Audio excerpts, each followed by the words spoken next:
subscribe.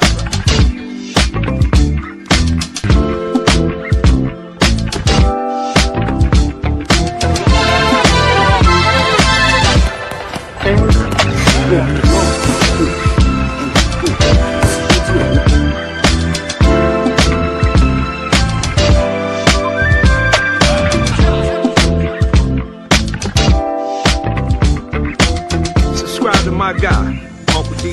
Tell him Big Bad sent you. Dennis Spurling. I'm an attorney here in Houston, Texas, an advocate for black men, largely because I am a black man. I'm a black father, I have black sons. Hey man, I do what I do.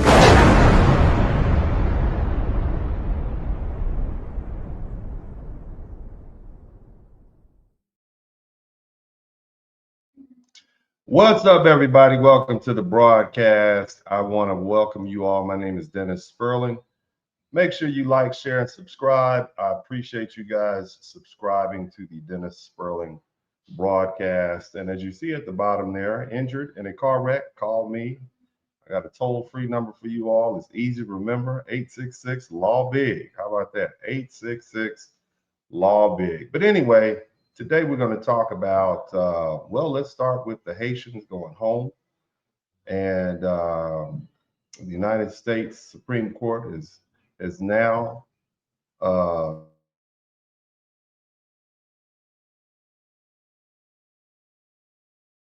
the United States Supreme Court has now allowed the federal government under Donald Trump to move forward with ending temporary protected status for Haitians and Syrians. That case is called Mullen v. Doe. And practically speaking, for Haitians, this means about 350,000 people who have been lawfully living and working in the United States under TPS are now exposed to losing that protection and being subject to removal. When I say removal, I mean ICE knocking at your front door, trucks pulling up, handcuffs, lots of people jumping out in a very aggressive manner. Now, before anybody gets emotional one way or the other, I want to take the time to explain TPS and what it actually is. TPS stands for Temporary Protected Status. If you guys can hear me clearly, type TPS. It's not citizenship. It's not a green card. It's not permanent residency. It doesn't give a person a guaranteed path to stay in the United States forever. It's a temporary humanitarian protection created by Congress for people who are having a rough time in their own countries, where the conditions are dangerous, where it's unstable, or just devastated by an earthquake or a hurricane, which is the case for Haiti. And the United States determines they should be sent back at that time. They got to go. And it could be based, it could be based on war, natural disaster, political collapse, extraordinary violence, or other temporary conditions that make return unsafe. Okay, so if they determine that they can't go back, they don't. If they determine that they can, they can. But it's all dependent on the president of the United States, and Congress has given him that power. Now, Haitians received TPS after that really big earthquake back in 2020, and the earthquake devastated the country. It destroyed homes, hospitals, bridges, roads, government buildings, and all the basic things that people need for modern society. So the United States allowed qualifying Haitians who were already here to remain temporarily.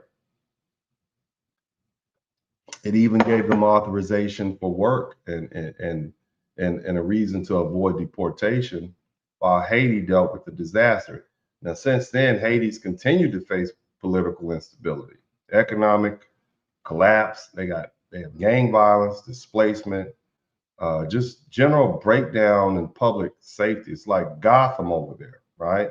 And that's why TPS for Haitians keeps getting extended over the years. It's just so bad, nobody wants to send them back. But here's the important part. These people haven't been sitting around doing nothing. All right, you have a lot of industrious Haitians. They've been here for years. And since that short time period, they've been busy. They've been working for, well, actually over a decade. They pay taxes. They started families. They have children here. They've rented homes. They've rented apartments. They've joined churches.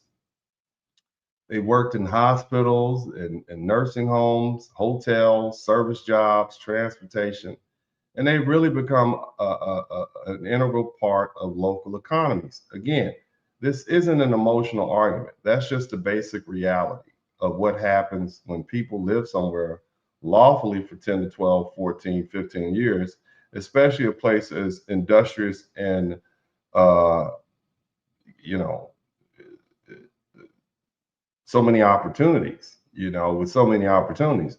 And the Haitians aren't the only group affected. The Venezuelans, they've also lost TPS protections, and Venezuelans separate TPS designations, including the 2021 designation and the 2023 designation. The 2023 Venezuela TPS designation was terminated, and the Supreme Court allowed termination to take place immediately. So that means about 600, along with the 350,000 um, Haitians, you also have about 600,000 Venezuelans who are going to be sent home. And we're talking about hundreds of thousands, almost 1 million people. Okay. But what I want to focus on first is the Haitians piece, because this raises a very specific question for Black America. Now, surprisingly, there hasn't been very much visible Black American support. Okay. You would think that when more than 350,000 Black people and from Haiti, we're talking about placed in a position where they are going to be sent home to one of the most unstable countries in the Western Hemisphere, Black Americans would come out loudly and say, no, don't send these Black people home. Traditionally, Black Americans have viewed political issues through a race first lens. And sometimes that gets us in trouble. Okay. Now, not always, not every situation, but historically, when Black people were being targeted and mistreated and excluded and deported and discriminated against or abused, Black Americans generally saw the Blackness first, even when we dealt with the issues related to South Africa during apartheid. I remember those things. Our Black National Congress came to the aid, and we helped support apartheid, restrictions and apartheid sanctions. But, things change. And in this particular situation, Black Americans have started to delineate. And in fact, many Black Americans no longer even use the term African American the way we used to in the past. They've moved on away from that label because it can be confusing in a modern America where there are large numbers of actual African immigrants, both first generation and second, along with Caribbean immigrants and their children living here. Many now use the term foundational Black American. Somebody type FBA in the chat room, okay? FBA in the chat room, it stands for Foundational Black American. And it's not just as a label, but as a political and historical distinction. What FBAs are saying is we're not just part of some broad, interchangeable Black immigrant category. We're the descendants of Black people who were enslaved in the United States, built this country, survived Jim Crow, fought through segregation, and created the civil rights infrastructure that others later benefit from. And that distinction matters because the Black population in America isn't what people used to think it was. A growing share of what people casually call Black America is actually African and Caribbean by origin, especially if you count both first generation immigrants and second generation immigrant children of immigrants. Now, Pew Research has reported that Black immigrants made up more than 11% of the Black population by 2024. That's a whole lot. And when you include the US born children of those Black immigrants, that number moves closer to about 1/5 or 20%. And in some discussions is close to 25% or 1/4 of the broader Black population in the United States is either immigrants, means they just got here or got here as adults, weren't born here, and their children. And that means when people say Black Americans, they may be talking about several different populations and with different histories, different political interests, different immigration stories, and different relationships to the United States. So the question becomes this: why hasn't there been a loud, organized foundational Black American or Black American outcry for Haitians losing TPS? Where are the traditional Black organizations? Where are the fraternities and the Black sororities? Where are the civil rights organizations? Where are the Black churches? Where are the Black political leaders? Where are the Black institutions that historically spoken loudly when Black people were being mistreated by government power? Now, to be clear, I'm not saying nobody has said anything. I'm not saying every Black organization has been completely silent. But compared to the size of what's happening, more than 350,000 Black people, Haitians potentially losing protection, that response from traditional Black America has been surprisingly muted. I just want you to think about it. Recently, a young man was tried and convicted and is going to prison. That's one Black boy out of Collin County, Texas. Think about George Floyd. We rioted in March, not necessarily me, but people rioted in March for George Floyd. That was one Black man. And now you have 350,000 Haitians, Black people, who are about to be rounded up and sent home. And the response from traditional Black America has been nothing. It hasn't looked like a mass movement. It hadn't looked like a national Black political emergency. It hadn't looked like something Black America has decided to make on its own fight. So does that mean Black Americans have become cold-blooded? Or is this indifference? Or is there a source of this indifference? And see, that's the real conversation, because see, this may not simply be about Haitians. This may be about a deeper shift inside of Black America. It may be about Black Americans no longer seeing every Black immigrant issue automatically as our issue. It may be about resentment. It may be about political fatigue. It may be about feeling that Black Americans are always asked to show up for everybody else while nobody shows up specifically for us. It may be about this rise of foundational Black American identity, and it may be about the collapse of the old, we're all Black, so we're all the same political framework. And that's where we're going to discuss.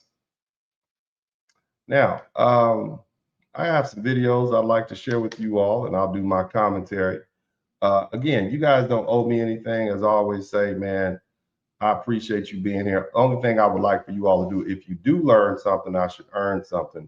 But more importantly, I need you all to help me get to 200,000 subscribers. So if you have not subscribed, please go ahead and take the opportunity to subscribe now.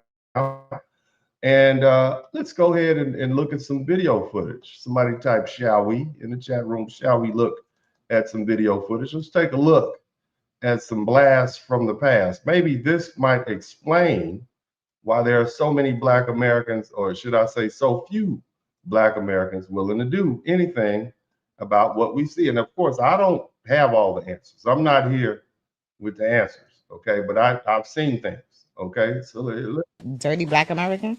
Wait, what? Huh? She just said that. I did. A dirty Black American. I sure did. Because that's what y'all are. I had a conversation with my boy literally right before I got here. And then when I got on my phone with my boy, he was like, nah. Think about it, Rich. There's plenty of Haitians who say vieux salope. In Creole, that means like dirty or bad. Black Americans. When we have Frank here, we talk about the word akata. Like, it seems like everybody in the diaspora got specific terminology, detrimental or negative, degrading terminology for Black Americans. For Black Americans. But I'm gonna tell you why. I'm gonna tell you why. What he said after. And he said, bro, Black Americans have no discipline. I kind of appreciate her saying that, because these are conversations that are happening in the background. It's only because we have social media now that a lot of these conversations are coming to the forefront. These are conversations that they be having behind closed doors all the time, and maybe they get too comfortable, and then it slips up when you don't think it's that serious. Okay, well, that was a blast from the past. So this was a very popular video, I think 3-4 months ago, and it made its rounds on YouTube, and it helped cement a feeling that Haitians kind of don't see themselves as Black Americans, and they see themselves as a distinct group. I'll show you some more of the videos so you guys can see other people commenting on it. I'm Haitian. There you go. Why? Where you from? What's your background? You American? Dirty black American. Here we go. Huh? What? Wait, what'd you say? American? Black American? Now, No. Hold on. again, I always promise that I'm going to let the videos play. I know I say that, but I can't help myself. Let me point out the obvious thing. If you are a visitor to this country, if you are the child of immigrants to this country, if you're an immigrant yourself, I would suggest that the last thing you do is take a position that is insulting towards a group of people who are indigenous or nationally or have heritage in that country. It doesn't matter what you think, because at the end of the day, their roots are deeper than yours. And on top of that, that's their country. I don't think that any American, especially any Black American, should go to Haiti and say anything derogatory about Haiti, its people, or its country. I would say the same thing about Jamaica. Don't go to Jamaica insulting Jamaicans. Don't go to Canada insulting Canadians. If you are in Timbuktu, don't say bad things about the people who are there. Because when you do that, all you're doing is creating animosity, and you're not being a good guest. Okay. So again, I'm gonna just go ahead and let this continue playing. Let's Hold on. You said dirty black American. You heard that? You just asked me what I said. I did. Why you said that? Because that's what y'all are. Dirty black American. Double down. She just said that? I did. A dirty black American. I sure did. Because that's what y'all are. Just chill out on that dirty black American comment. I mean, just think about it. This lady's on a social media and proudly being recorded insulting an entire group of people who are heritage Americans, i.e. foundational Black Americans. How far did she think this would take her? I mean, does this curry any favor? If you are, let's say you're a Japanese person and you have a person who is from Indonesia who comes to Japan and says dirty Japanese, that's not going to curry any favor with the populace. Same thing if you have a person from, I don't know, let's say Yugoslavia, and they go to Moscow and start saying dirty Russian people. I don't think that's just a wise thing to do. Maybe it's me, okay? But I think common courtesy would say, if you don't have anything good to say, best not say anything at all, in my humble opinion. I'm just pointing that out. I don't think that that's too far-fetched. That's some stuff we learned as children. But especially don't say it in their country and disrespecting them when you distinguish yourself from the group of people. But we'll continue listening to some commentary. I'm sorry. See? You really took offense to that. Yeah, they swear we start. I'm sorry. I apologize. They swear we started this. Why you said that? Yeah. I'm saying, why would you even fix your lips and say that, though? I'm confused. Because that's just my experience. Like, But it's us though. See, now that Haitian with the D. Now, shout out to this young lady right here. She's a very popular commentator on TikTok. I believe she's in the New York area. So we'll let her run for a minute. And Bull nose got up there and said dirty Black Americans. That's just what y'all are. First of all, you're sitting in America looking like a Black American, talking like a Black American, or like Sadiddy acting like you're better than somebody. And when we say stuff back, then y'all say we're xenophobic. When we simply just started matching energy, it's a problem. They've literally been popping it about us like. I really like that lingo from New York. I'm not gonna lie. I mean, you know, I'm just gonna point it out. I like to listen to New York people. It's just very interesting when they really get going. But we'll let this lady finish speaking. But she brings up a good point. Oftentimes when you retort, you're referred to as xenophobic. You know, just think about that. You respond to them calling you a dirty Black American. You're talking about my grandparents, my great-grandparents. I mean, where does it stop? Are you talking about the current Black Americans? Are you talking about Dr. Martin Luther King? You talking about Harriet Tubman? You just pooping on our whole heritage when you say stuff like that. I mean, you know, again, we should never go to other people's country. You should never go to someone else's country and be disrespectful. And again, the point of this is to try to show people why there isn't this upswell of Black Americans saying, oh my God, you can't deport 350,000 Black people. We don't want to see these children separated from their parents in handcuffs. You've basically ostracized what would have been your greatest ally, you know? And so that's what we see happening right now. Now I'm gonna let her play a little bit and then we're gonna move on to the next one. In the same way, for decades, and we've never said anything to these people. I've seen multiple podcasts of these people getting up here saying, like, disparaging us, talking down on us, just talking shit, really popping it. And Family friendly. I gotta give a disclaimer because I know Haitian people that I love. People be getting offended because I choose to use my voice and my platform to shine a light on this, because I feel like we need to know who is who. We need to stop blindly supporting these people, patronizing their businesses, turning them up, because like a lot of these Caribbeans, not all, but some of them, they look, act, talk, walk just like us, and they be promoting stuff to us, and we really do support them under the guise of black-owned business and black-owned this and that, just like the Jamaican girl with the cookie wash. All right, Talking mad crazy about us. Dirty black Americans. Here we go. Typically, what Black Americans do is we will support other Black people just on the strength that they're Black. We support their businesses. We support their education. We don't mind them coming in, taking positions, scholarships, places in our schools that that our ancestors and we have set out for Black Americans who are FBA or Indigenous Black Americans, if you want to call that. And we don't mind sharing. Now, when we see things like this, and again, I don't think there's an issue with every Haitian. I don't think there's any issue with every immigrant, but these are the type of people that make it difficult for everybody. Okay. So again, and if she's accurately representing the internal beliefs, I mean, because she didn't get it from anywhere. I'm sure she heard that from somewhere. That's not something that she just made up on her own. That's something that the collective of Haitians apparently harbor towards Black Americans, and that's very unfortunate because see, it was exposed at probably the worst time. At this particular time, you probably need as many foundational Black American allies as you get. And now you don't have that. Now I'm going to let this other young lady, who's a Haitian lady, speak.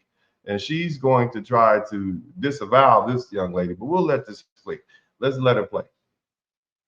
This girl coming up on somebody's podcast making a really disgusting remark about the Black American community. As a Haitian, we do not claim that girl. This is why I say we need to start taking the mics away from these podcast people, because not everybody deserves to be heard. That remark was ridiculously. Okay, so here's the thing, and I'm much respect to this young lady. Everybody doesn't deserve to be heard, but if that's how you really feel, if there's a strong contingent of people of Haitian descent or Haitians who feel that Black Americans are dirty Black America, you may not voice it, but we can feel it. I mean, there's absolutely no way as human beings you can't detect people that don't like you or have animosity towards you. And I think the collective of foundational Black Americans will tell you, yeah, there has been feelings. We've seen little microaggressions and so on and so forth, but we ignore that. And again, I know there's a lot of Africans and people of Caribbean descent who will say stuff like, well, Black Americans teased us.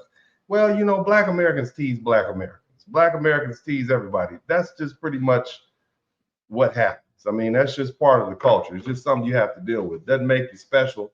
It just makes you part of the group. But I'm going to let her go ahead and finish. But no, you should say how you really feel. I think the problem is not taking the mic away. It's the fact that you said it anyway. Okay. Now, again, I'm sure all groups say stuff like that, but I interact with a lot of Brazilians, and I don't really hear them saying anything about Americans in general or Black Americans specifically. And many of them are Black or of African descent. So, it's not that we're trying to target this one group, but it's just the fact that they're so vocal with it. I mean, you get on a podcast that everybody sees with millions of views, and you refer to foundational Black Americans as dirty Black Americans. That's not cool. And no one would stand for that if Black Americans went to other people's countries and disrespected them like that. But I'm going to go ahead and let this lady finish. Ignorant, especially during Black History Month. Like, why would you say that during Black History Month as a Black woman? I understand why the Black American community is so outraged by what she said. But I'm going to say this. Do not make that cause hate in your heart for people that have nothing to do with that. Haitians are not going around calling you guys dirty. We do not be talking about you guys. So all the xenophobic comments that I'm seeing about Haitians eating mud pies, eating cats and dogs, that doesn't make you any better than the girl that just went up on the podcast and said that. If anything, You're stooping to her level, and this is why we're constantly in a cycle of self-hate and just tearing each other down. No. See, here's the thing. Again, what the young lady is trying to say is that, oh, well, we shouldn't respond by saying mean things back to people who say mean things to us. But the problem is, we're not xenophobic, or the person who responds is not xenophobic for responding to the insult. Again, this is our country. How would you feel if someone went to Haiti and began insulting Haitians or calling Haitians out their name? Again, just keep that in mind. This is our country. And unfortunately, there's a lot of Black immigrants from all over who come to the United States and don't fully understand that foundational Black Americans are as American, if not more American, than any other group of Americans here. Okay, I just want you to keep that in mind. Now, again, it's not just that, all right, because it's not just them calling us names. I want you to, and I'm sure we have some people from South Florida who are foundational Black American. Anytime you bring a new group in, there's always going to be issues, but this I found to be a very interesting segment. Take a listen to this and you digest it as you will.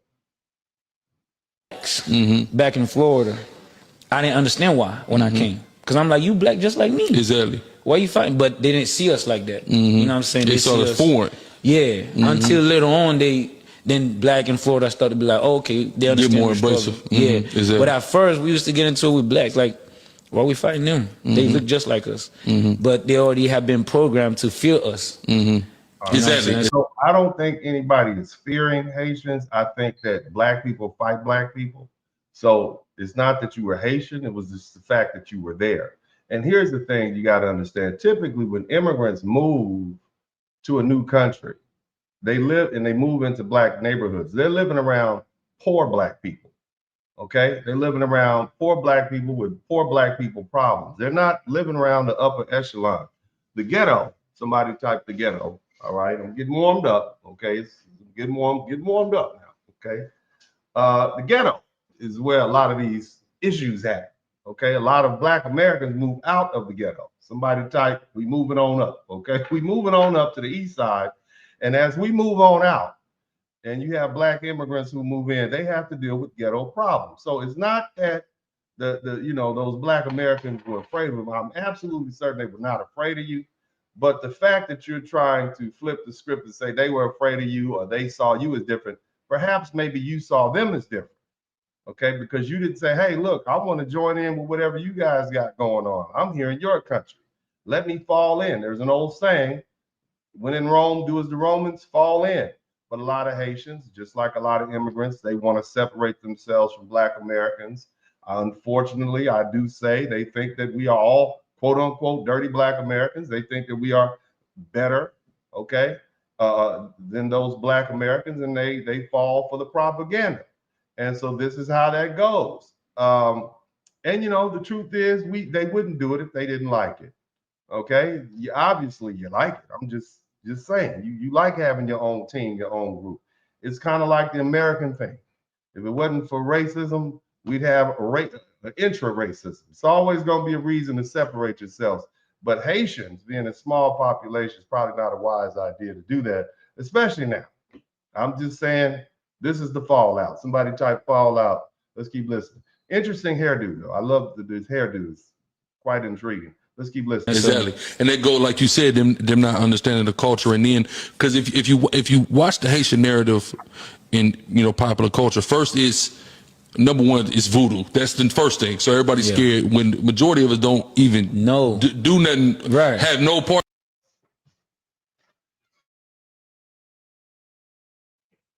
Now, why is it that Black Americans are supposed to understand you? You're coming to our country and you're saying that we are obligated to understand you and your culture. When did the onus become on the people who are you? Why? If you're moving into someone else's home or someone else's territory or someone else's land, how arrogant do you have to be to feel that they are responsible for learning your language and your culture? Are they also required to eat the food that you eat? Are they required to celebrate the holidays that you celebrate? I'm just saying, it seems a bit Seems like a bit of an imposition to me. I'm just throwing that out there. Okay, but this is an arrogant attitude. Nobody owes you anything. Your job when you come to this country is to integrate and assimilate. Okay, I know there's some good spellers in here. Okay, so I want my good spellers to type assimilate.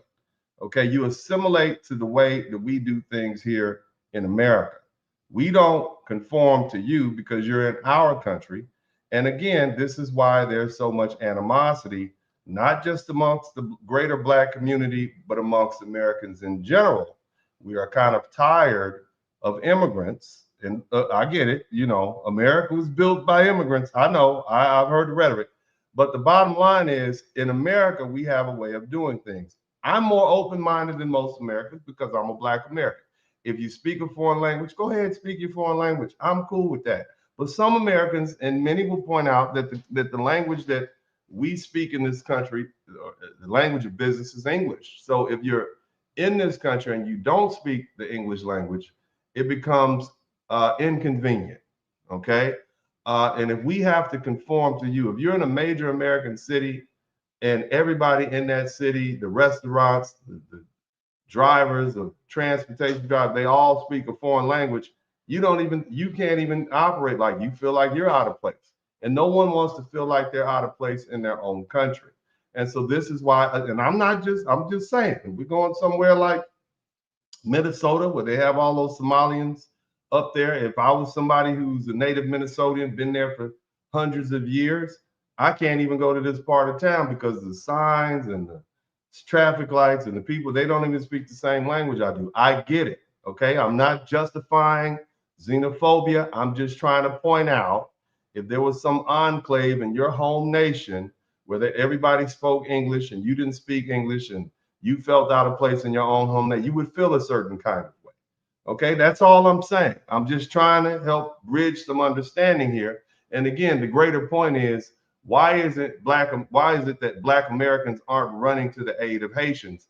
And I'm trying to point out that overall, Americans generally are tired of immigrants who come here and don't assimilate. There'll always be a place for people who come to this country and assimilate and work hard and are law-abiding and want to bolster what we have going on here in the United States. However, when you come and don't assimilate, when you actually create obstacles and barriers for other Americans who've been here. That's just what I'm saying, okay? It's a touchy subject, but conversations like this don't help. Right. Then it turns into the killer. Now we're the killers now. Yeah. We're the gangsters. Now everyone's scared of us because of that. Yep. Now it's more, people are starting to understand us more. Everybody doesn't do voodoo. Everybody's not a killer. You know what I mean? You know, we got regular people and, you know, all these various things. You see what I'm saying? So, but that the narrative, it had to change. So basically what the gentleman's saying, they brought crime and that was the reputation they garnered early on. Yeah, so there's another issue. You bring your stuff with you and it's not always good stuff. And so that's it. So now we're dirty Black Americans and you got all these mean things you're saying about us. So, when you have people who come on the internet and say, you know what, forget those guys, right? And I'm gonna let this speak for itself. But, you got people who say, forget those guys and we don't really care. And you don't see a lot of Black people jumping to the aid. Is better than yours. That's because we filled it. Home. Get out. We know our country's better than yours. That's because we filled it with our work ethic and our culture and our values. You being here only dilutes it for us, those who built it and live it. And half of you people, more than half of you, won't assimilate. We don't want you. We don't care if you're offended. Get out. Go home. Go back to fucking Haiti. Sorry. Family friendly. I'm thinking about our friends in Ohio who've been dealing with these TPS Haitians for years now, who are drunk. Now, I know this is a little racist. Okay. I know it's a little racist coming from her. Okay. But, I'm Black and I kind of voice the same opinions. Maybe I wasn't assertive and nasally with my response, but I'm just telling you, this is how a lot of Americans feel. I'm not saying all. Okay. But coming from her, it's racism, right? I try to talk to you. Okay. and explain from a Black consciousness understanding. But it's still the same thing. Okay, now she's dropped a few more F-bombs than I did. Somebody type family friendly in the chat room. But again, I want the immigrants who are listening to this to understand, what if a bunch of people came to your country, committed crimes, took resources, and you say, oh, you want us here. We're just here for an education. We know, but you're here and you're crowding up roads. It's housing issues because you need somewhere to stay. Your children enter into our schools. And I know it's a free education, but it's really not free, because you're looking at dozens and dozens and dozens of years of Americans, maybe hundreds of years of Americans paying taxes so that we could have those nice schools. So when you show up in, 2012 or 2014 and drop your child off in that school, the school's already been paid for by our tax dollars. So the same kids that will start the school on the year your kids start school, their parents have already paid. So we've already paid it forward, but then you come in and jump in line. Again, I'm very understanding. I am a kinder, gentler podcaster. Somebody type kinder, gentler. I am a kinder, gentler podcast than this young lady here with the nasally voice, who you all know as Megyn Kelly. I'm going to go ahead and let her finish, and then we'll try to come in and soften it up a little bit. And I know it sounds harsh, okay? But you guys don't, we're dirty Black Americans. You didn't want to listen to us, so you can listen to Megyn Kelly. Drunk driving all over their towns and killing people. This is the whole cats and dogs thing. Like, they don't want to live like Americans live. And this was supposed to be it was supposed to be temporary help. And it's turned into another backdoor way of allowing someone permanent residency here. And they take advantage of all of our public services. And yeah, I know. It's easy to dismiss stuff as racism. It's very easy. And in this particular situation, maybe it's a little racism in there. I don't know, maybe a little bit. I'm not saying, because, the South Africans, they want to bring them over here. But, I don't know. Maybe it is, maybe it's not, probably. But the bottom line is that Megyn Kelly is conveying the point that a lot of Americans feel. Okay, I mean, but here's the thing. It wasn't always like this. Things were different. A president that I grew up with, many of you may know, we call him Rappin' Ronnie. He had some things to say about I know that most Americans are immigrants from other countries. go home. Get out. Go back to Haiti. I'm sorry, but you're going to have to go back home now. Some of you came from places that sadly have not known freedom or liberty. Some of you have come from places that don't offer opportunity. And some of you have no doubt come here for a new start, to wipe the slate clean and begin your life anew. Now look, I just want to point out something. There's a recorded conversation by the FBI between Nixon and Reagan, and he was clearly racist. He was saying all kind of stuff about black people. So he's clearly racist, okay? But even here, you don't like Reagan, fine, but at least it wasn't to the point where he was exploding on people, saying, get out of here, blah, blah, blah. I get that. So let somebody type kinder, gentler in the chat room. These strike me as all good reasons. We're sick of all these illegals taking over our country. Get out. Go home. We don't want you. Sorry, but we don't. 50 million. Now, again, you would think, okay, black Americans would take offense to that. But remember, you all have referred to us as dirty black Americans. Okay, I just want you to understand that. All right. This little nasally voiced lady is saying, basically, TPS, get out of here, go back to your whole countries. And black Americans are not coming to your aid. And the question we have to ask ourselves is why? Why are black people not standing on business, okay, and saying, hey, these people are black too? Well, again, I showed you a couple of videos. You can't go around calling people mean names and think they're going to come to your aid. Shout out to Fuquan. I'm just pointing that out. All right. I just want to lay that out there. Let's finish listening to Megyn. Immigrants came to this country in the last 200 years. Some of the most recent have crawled over walls and under barbed wire and through minefields. And some of them risked their lives in makeshift boats. We know our country's better than yours. That's because we filled it with our work ethic and our culture and our values. America has drawn the stoutest hearts from I want to every... point out something. Immigrants always say America was built by immigrants. America was built by settlers and slaves, okay? An immigrant is somebody who shows up to a country after the country is already built and defended and established. Then you immigrate to a country. This country was founded by settlers and slaves, okay? And slaves are not immigrants. They are imports, okay? That's what I just want. I want to point that out to you. So when people say this country was founded or built by immigrants, it was already built when the immigrants got it. They helped maintain it. They helped develop it. They added on to it, but the country was already established. Let's keep listening. corner of the world, from every nation of the world. And that was lucky for America. You being here only dilutes it for us, those who built it and live it. To urge you to remember, as they did, the land of your birth. Bring to us its culture and its heritage. We don't reject them, we need them. They enrich us. No, we don't want all those cultures, Reagan. We don't want some of those cultures are bad. I don't know if you've been watching a lot of these podcasts. We don't want some of the stuff from some of these other cultures. I'm just gonna point that out to you. We like how things are. We don't need any addition. Half of you people, more than half, you won't assimilate. We don't want you.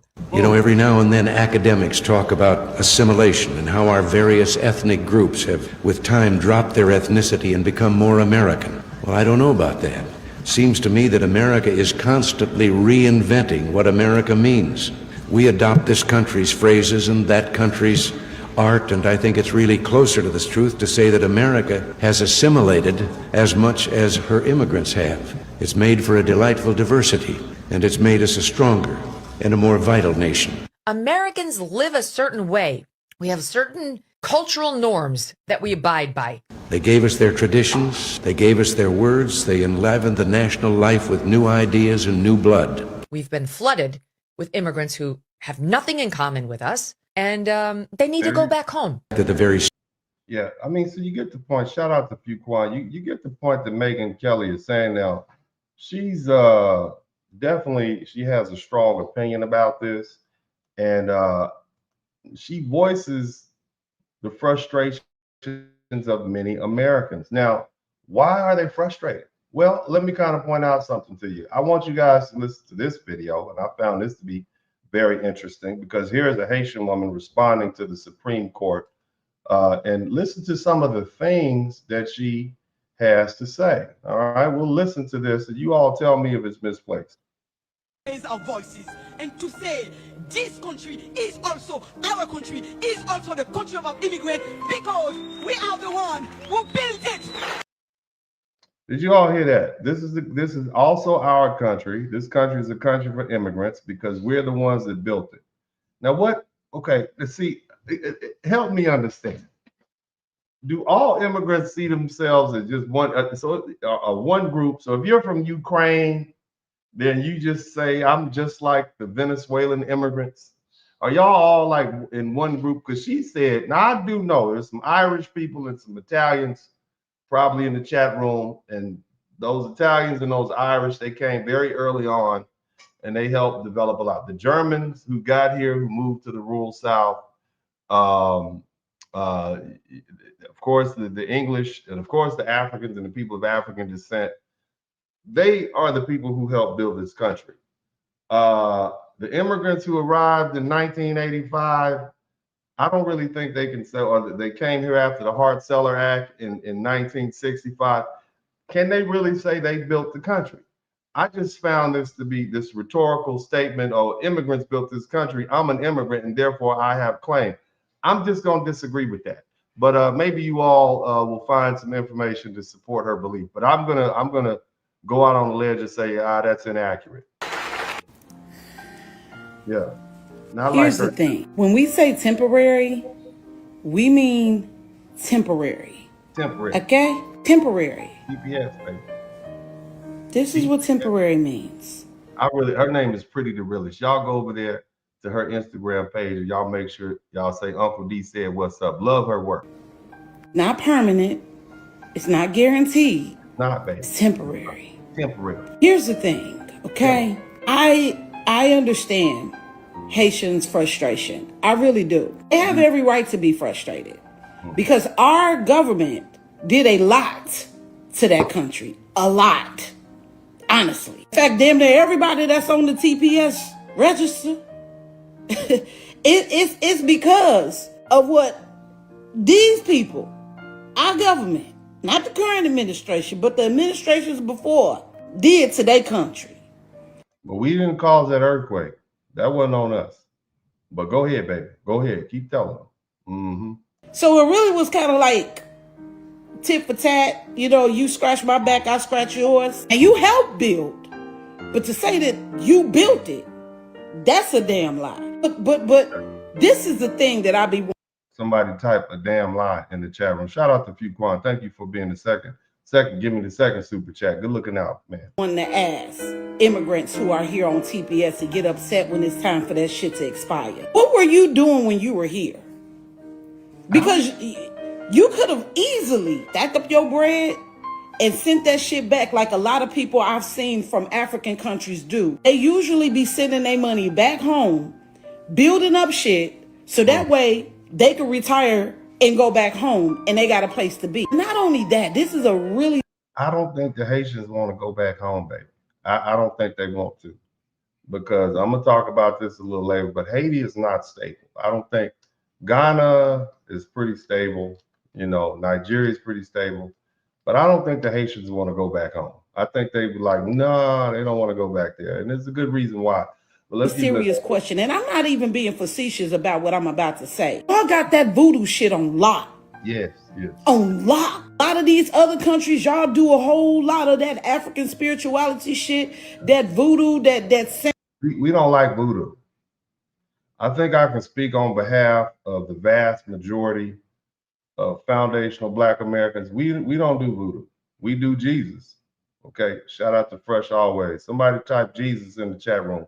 When we hear voodoo, we start thinking about like chicken feet and bat toenails and monkey hips and doorknobs, and we like, nah, we good. We good. Sometimes I look at Sunday, you know, when you take, you know, the offering, sometimes I don't even want to take it's like, where y'all get this from? They get this little chip. I don't do that. Okay. So when you start talking about voodoo, you can say what you want to say about us. You can say, oh no, this is centered in African. We don't really do that. Even if you meet someone from Louisiana, okay, you're hesitant. Every Black person in America, especially Black men, know, don't eat spaghetti from any woman from Louisiana. We know that. That's how hesitant we are. Now, I don't want to get too far off the broadcast, okay? All right, but you can search it for yourself, right? We don't do voodoo. We don't, not really our thing. And so that alone will separate yourself from you know, we Christians over here. I'm Southern Baptist. I was born Southern Baptist and I'm gonna die Southern Baptist, okay? I have respect for whatever it is y'all try to do, but when you start talking about that hoodoo and voodoo, that's an automatic, like, we need to delineate from them off rip because we ain't trying to go to hell. Praise God. Let's keep listening. And you're using witchcraft, basically. It's witchcraft. So much so that y'all didn't even came over here and combined it with our shit, which is hoodoo. Hoodoo is not witchcraft. But a lot of y'all combine the two and kind of get it mixed and screwed. At the end of the day, if you got all of this expertise in this practice, I haven't y'all shout out to Myron Magnus. He said the voodoo seems not to be working. Came together. Voodoo didn't work on the Supreme Court. It didn't work. But I don't want to mess with that. That ain't got nothing to do with me. The ones that do it, because I know everybody don't do it. The ones that do it, why haven't y'all come together to get the people that's fucking y'all country up the hell up out of there? Why y'all ain't put y'all two and two together and took care of that shit over there? Instead of using it on just everyday people who may do something that you may not like, whether it's the president, whether it's somebody that broke your heart. Well, unfortunately, you can't get mad at nobody but yourself. Because you should have prepared for you should have prepared for your deportation. I'll say it for you. Now, again, we're laughing, and I hope nobody's laughing at these situations, but you know, there's some cultural differences between black people from the United States of America and black people from other countries. Okay. And she pointed out one, their religious practice. We ain't really with that. Okay, hell, there's some cultural differences between black people from South Carolina and black people from Texas. First of all, we don't understand what people from South Carolina are saying. Okay, I have no idea what any of you all are saying. Okay, let me just point that out off rip. Okay, all the people from South Carolina, don't be offended. I don't know what you're saying. Okay, and on top of that, you pull pork, you pull barbecue is not pulled pork. Okay, barbecue means a rib with some barbecue sauce on it, grilled on open roasted stove-like contraption, and it turns brown on the outside. Okay, that's barbecue. Not whatever it is y'all put on that sandwich is pulled pork. I don't want that. That's not barbecue. Humor aside, we are different from region to region. Now, when you start adding in people from different countries and different beliefs, we can't just mesh like that. So all black people don't just fall in line like that. But I'm gonna let the little lady finish talking, and then we're gonna move on. Don't get mad at us. Really, truth be told, probably should have got along with us. Because we would have told you right then and there, this is what you need to do, X, Y, and Z. So those that got to go back, don't be mad at us. Don't call us out and say that we didn't help y'all or we didn't stand up for y'all, because that at the same time. They called us dirty black Americans, though. Remember? That's what they said. Use that practice that y'all hold so near and dear to y'all hearts. Get them chicken feet. Go and get them chicken feet together. Get those people who are. I'm not saying that. She's saying get the chicken feet together. I would never. Okay, but messing your country up, the hell up out of there. Use it and put that shit where it needs to be. Because we can't help you. We can't. Baby. We sorry. We can't. That's how you talk. That's how you used to talk to the Jehovah's Witness when they show up at the door. We can't help you. We don't want your final call. We don't want your watch out. We can't help you. Thank God I got the little doorbell. Time is up. Now, America, y'all make sure that y'all hold that same standard to the Ukrainians when it's time for them to go in October. Because I know that the money we've been sending over there been taking good care of their country. Yeah. I know it has. They got a whole ski resort and everything. Woo. So they got a ski resort. It's temporary for a reason. That's all I got to say about that. Ski resort. But anyway, yeah, it's some cultural differences that make black people not just jump out there and help y'all out like that. We different. We not the same people. Let's go listen to some more people explain how they feel about the situation. Again, you know, I'm sympathetic. Okay, I'm a very sympathetic person. Don't ever say I'm not. I am. Okay, but I just let the people speak. And Syrians, why did you wait 15 years? Temporary means temporary. You waited 15 years, you ain't get no paperwork, you ain't try to get legal, you ain't try to get permanent residence, you ain't try to become a citizen. You ain't y'all see that big earphone in his ear? He's got to be a real estate agent or something. I mean, look at that ear. Look at that earpiece, man. Look at that. I bet he got the little, about the cell phone protector on his waist and everything. Y'all know him. Ladies, he's going to tell you if you pull up at the gas station and he's going to say, yeah, look like you got a timing belt loose right there. He could just listen to your car and tell you, I know him. He ready. That backpack and that hat, that lets me know he ready. Okay? Clearly. Let's keep listening to him. He know what he's talking about. No green card. Temporary means temporary. To all my Haitians and Syrians, I am glad that they're ending TPS because it was temporary. It was never permanent. Now, again, you heard, you know, Megyn Kelly, they had a little racism on the bottom of it, but you hear a lot of Black Americans saying the same thing. You know, and you got Black men saying it, you got Black women from all across America saying the same thing. So does that mean they're racist? You know? And the question you have to ask yourself is, why is it so many Black Americans have not endeared themselves to you? Have you perhaps, maybe they considered that you have not been good guests? I'm just pointing that out there, okay? because I don't see a lot of black people coming to your aid. Let's keep listening.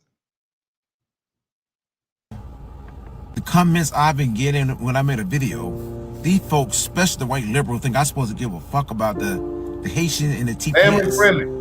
Man, I am an American citizen. I'm not Haitian. I'm not on TPS. Just because we have the same skin color, I'm a little bit browner than most of them, but still, that doesn't make us the same race. I am not black and brown. I'm not a person of color, and I'm not African American. I am a foundational black American who was born in the United States. Somebody type FBA in the chat room. I'm not Somalis. I'm not Haitian. I'm not Jamaican. I was born and raised in the United States. My parents are foundational black Americans. These white liberals all over the internet saying, what are you talking about? Y'all black and brown. I'm not fucking black and brown. Yeah, you know, a lot of white, I know white folks are confused, but they're black. You should be outraged that your people are being sent home. And black Americans like, nah, they don't even like us like that. They don't really fool with us like that, you know, and that's what's really going on. And it's unfortunate. It's truly unfortunate, but it didn't have to be like this. It didn't have to be like that.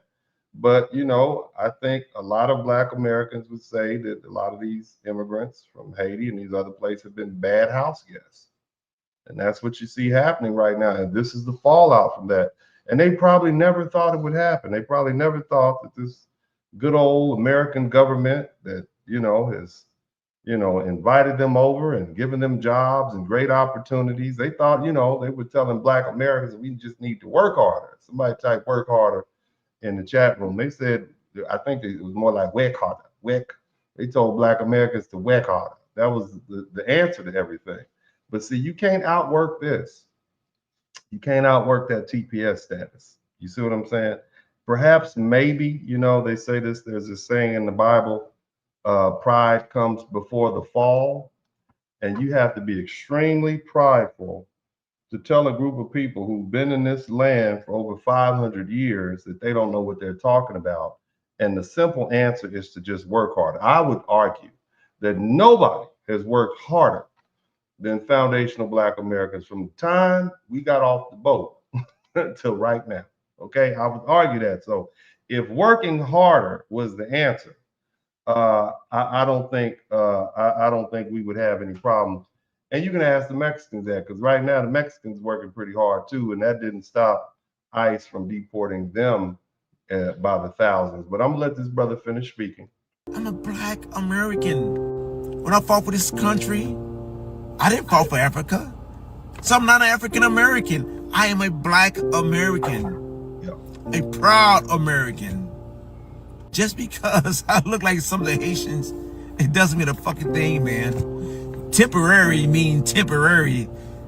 And that's all to it. That's all to it. Somebody said temporary. Is he racist for saying that? Because again, I'm not making excuses for anybody. I'm not doing that. But, you know, I think all Americans, irrespective of the color, are kind of, you know, tired. And they're doing their very best to try to get black Americans angry and in an uproar. And I don't really just see black Americans that mad about this situation. They're not, some of them. You will be just fine. I know y'all nervous about going back to your homeland. Mm-hmm. I know some of y'all are sad, depressed, anxious, confused. Don't know what to do right now. But remember this though, Haitians. Remember 1804. Remember that one hit that y'all had in 1804. Shout out to Lisa Wilford. You being ugly, brother. You being ugly. You being real ugly right now, sir. But I'm gonna let you finish. Y'all can make another hit. See, I used to say y'all was one-hit wonders. But I don't believe that no more. I believe a lot of you Haitians that was here in America, I think y'all picked up a lot of game. And I think the game that y'all picked up in America, y'all gonna translate it to Haiti.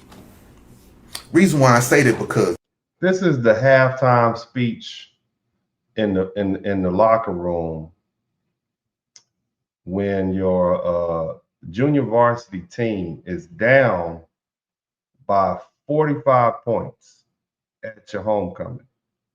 This is the speech that the assistant coach gives, because the head coach, he's done. Okay.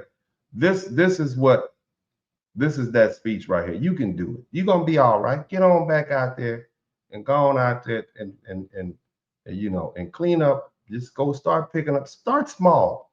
Cut your grass. Pick up trash on the side of the road. This is that speech. You just get on back to Haiti and, you know, try to be productive. Why don't you take up pruning? You know, this is that speech that this dude is giving. Bit facetious, but I'm gonna let him finish. Go ahead. Y'all told Black Americans that y'all are better than us. Y'all are more educated than us. Y'all know more than us. Y'all doing better than us. Y'all have more things than us. Y'all accomplish more than us. So with all that being said, bring that to your homeland. A couple of you Haitians called us dirty Black Americans. Dirty Black Americans. To the clean Haitians. Go back to Haiti and show them how to be clean out there. Clean them up. Show them how to properly bathe and wash. Oh Lord. See if you can bring some products down there to Haiti from America and show them how to smell good and feel good. I've never heard Black Americans talk like this to any group. Have y'all heard? Okay, so again, this sort of conversation, this tongue lashing is reserved for racists. Okay, and so for Black Americans to be talking to another group of Black people with this sort of, how should I say, savoir-faire, which is not the appropriate word, but basically it's animosity. It says a lot about the relationship that foundational Black Americans have with Haitians in particular. What have y'all done to them? Okay, because I don't have a lot of Haitians around me. Okay, I live in Texas. We don't have Haitians, but these folk here, okay, and I'm just checking the temperature, and it is hot. Matter of fact, it is cold. Okay, and we have to ask ourselves, what went wrong? What went wrong? Why? Shout out to Fuquan. Why are they being so mean? This is no other word than mean, and I'm mean, and I wouldn't be this mean. Okay, but let's keep listening to this conversation. Okay. Y'all talk about our food here in America. A lot of Haitians always complain about soul food, how our food nasty. Well, guess what, Haitians?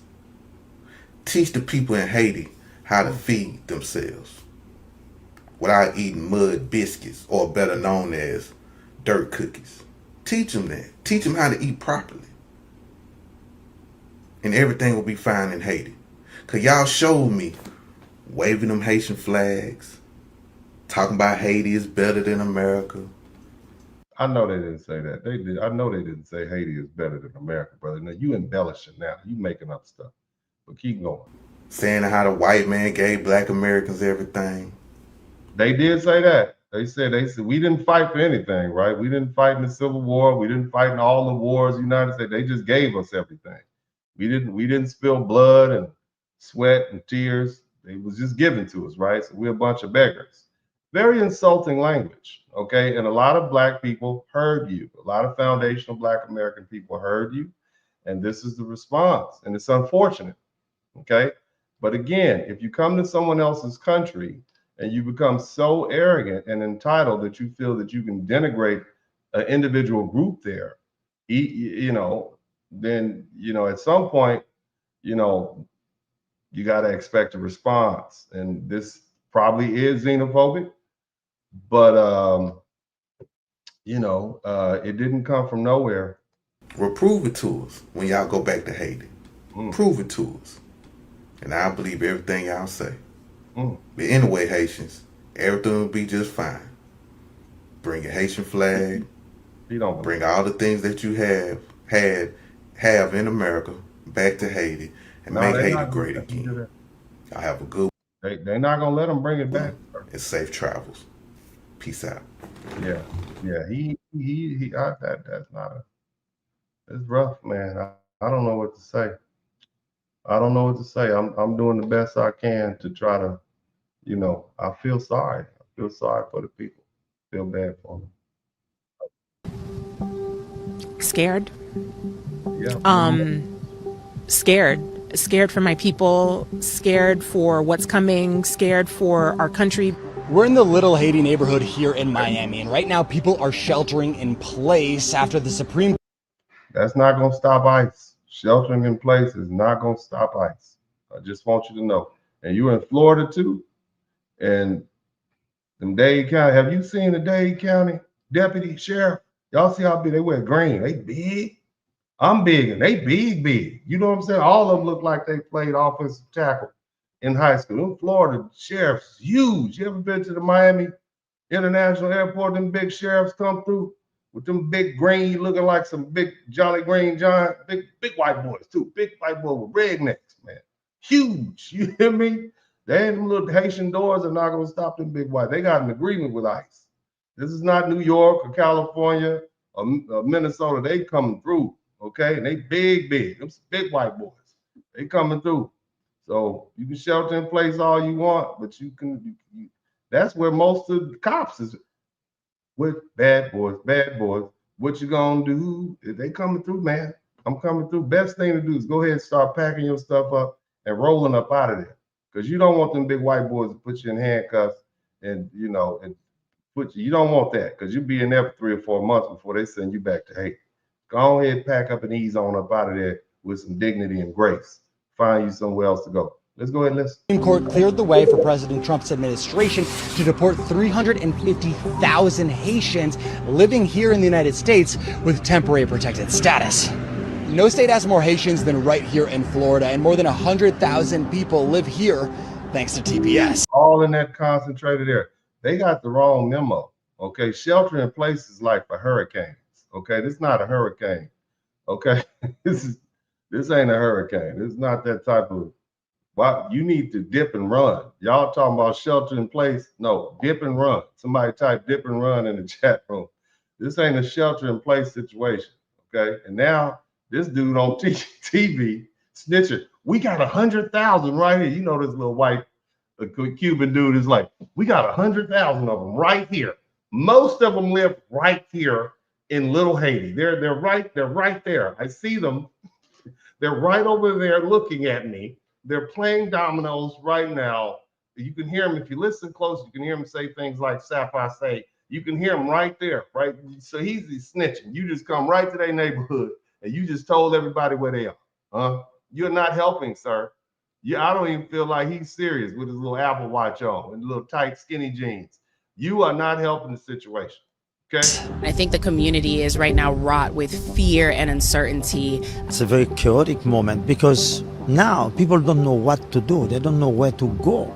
The impacts of this decision are widespread, from the children of parents who were here legally up until this decision, thanks to TPS. He's a little too eager. He's a little too eager. They're right here. The parents are here and the children are here. Okay, they're all here. He's snitching.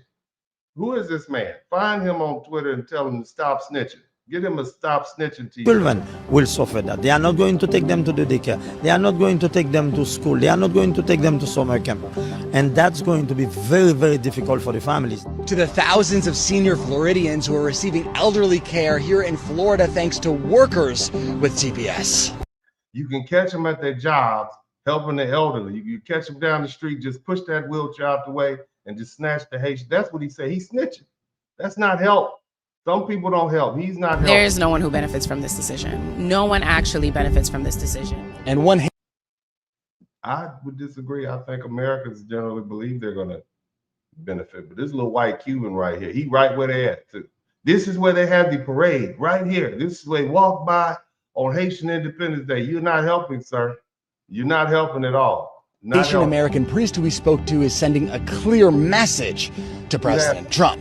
He needs to demonstrate some kind of humanity in stopping that and also looking at them in a different. You asking Donald Trump to demonstrate some humanity? Did you not know he just bombed the hell out of Iran? Did you not know our president kidnapped the president of Venezuela in the middle of the night, like for Valentine's Day? Did you know that? And presented him to him gift wrapped to Melania. I don't know, sir. I think you got the wrong president, sir. ICE not look at them as threats. Do not look at them as strangers. Do not look at them as illegal people, but look at he's looking at them as TPS, and the T in the PS has expired. Okay, that's what happens, sir. at them as human beings. The protected part, the T and the P have expired. There's no more temporary and protected. Okay, it's matter of fact, it's just temporary at this point because protected is gone. But yeah, you telling President Trump, and here's the cold part about it. This is what a lot of Americans voted for. I don't think y'all realize that Trump said exactly what he was going to do, and folks voted for him anyway. What does that tell you?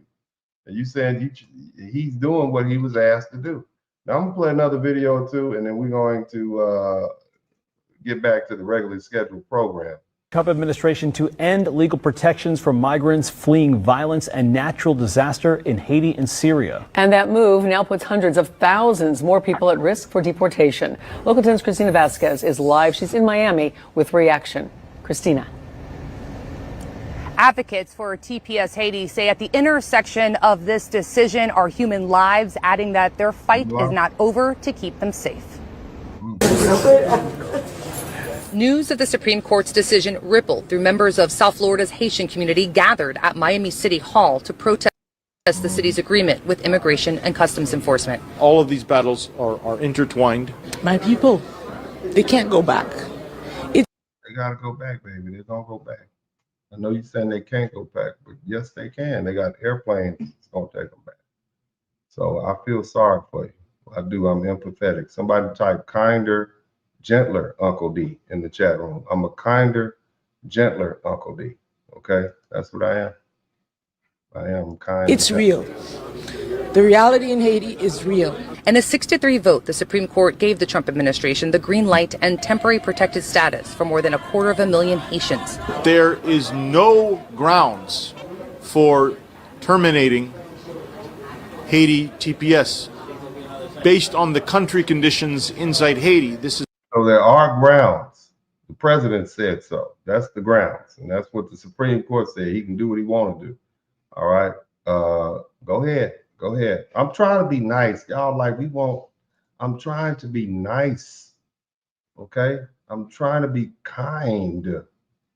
Lisa Wilford, were you a mean girl? I'm trying to be kind and empathetic. Okay? Don't be ugly. These are people who are hurting. Okay? So we're trying to be I'm doing my best to be understanding. Okay, I ain't crack no jokes. I'm trying to be straight line with this. And you I like to mean, don't do that. Don't do that. It's Sunday. This is God's day. Okay, we'll do this like Monday evening. We'll get back to being mean. We're being sensitive right now, Lisa Wilford. Okay, I'm gonna get back to this gentleman speaking. Somebody type kinder, gentler Uncle D in the chat. absolutely absurd. But with the State Department Level 4 do not travel advisory still in place for Haiti, TPS Haiti advocates say the Supreme Court's decision is cruel. They described forced deportations to the gang-riddled nation like a death sentence. I would not say we would likely going back. We're going to stick together.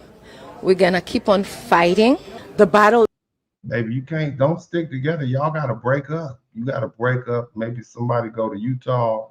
And some other people maybe try to go to New York. Do you have any friends? Don't want to stick together. You want to separate, baby.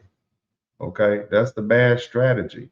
Okay? You don't want to be all in one place. They just pull up on you. Okay? Let's keep listening. It's not over. It's over, baby. It's So over. you may hear that the battle is not over and think to yourself, a Supreme Court decision sounds pretty final, right? But in a long arc of U.S. history, you will see that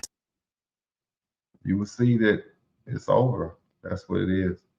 But anyway, let's go ahead and and the whole point is this.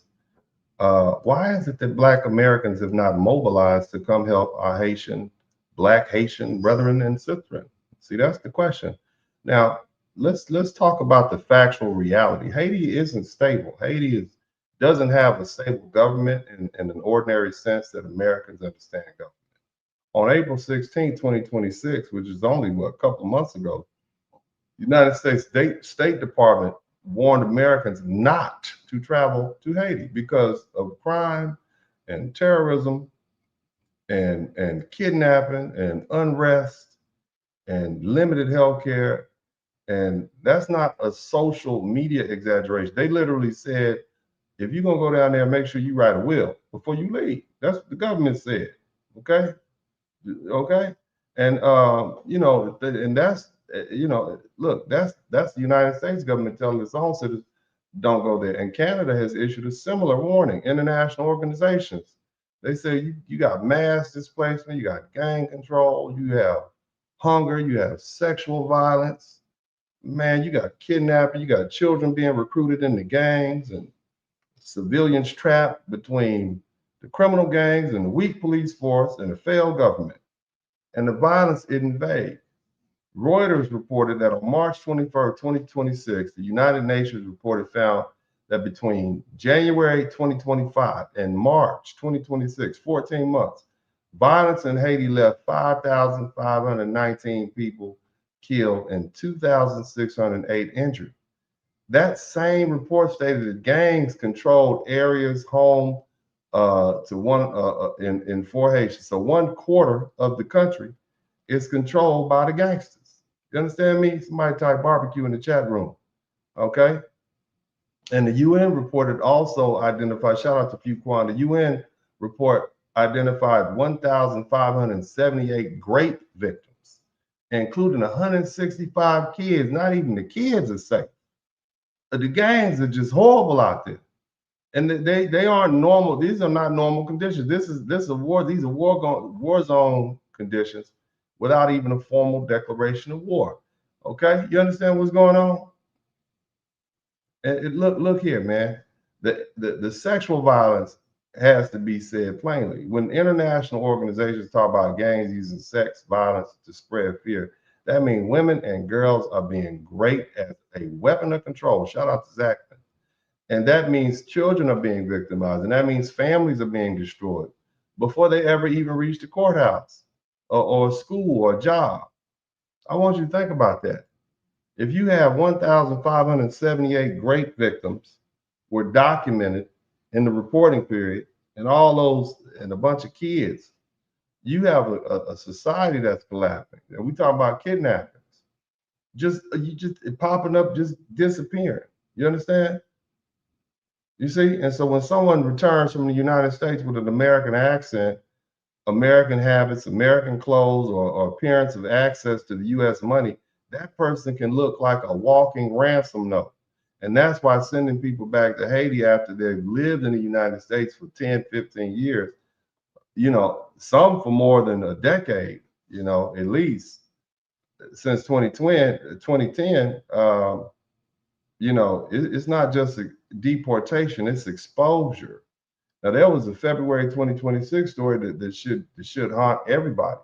So on February 2nd, 2026, the Associated Press reported that the authorities in the Dominican Republic found the bodies of at least 4 decapitated Haitian women near the border with Haiti. And Dominican police said the victims were Haitians, and the investigators believe the women were killed in Haiti before their bodies were thrown into the river and carried by the current. Shout out to Pete 6300.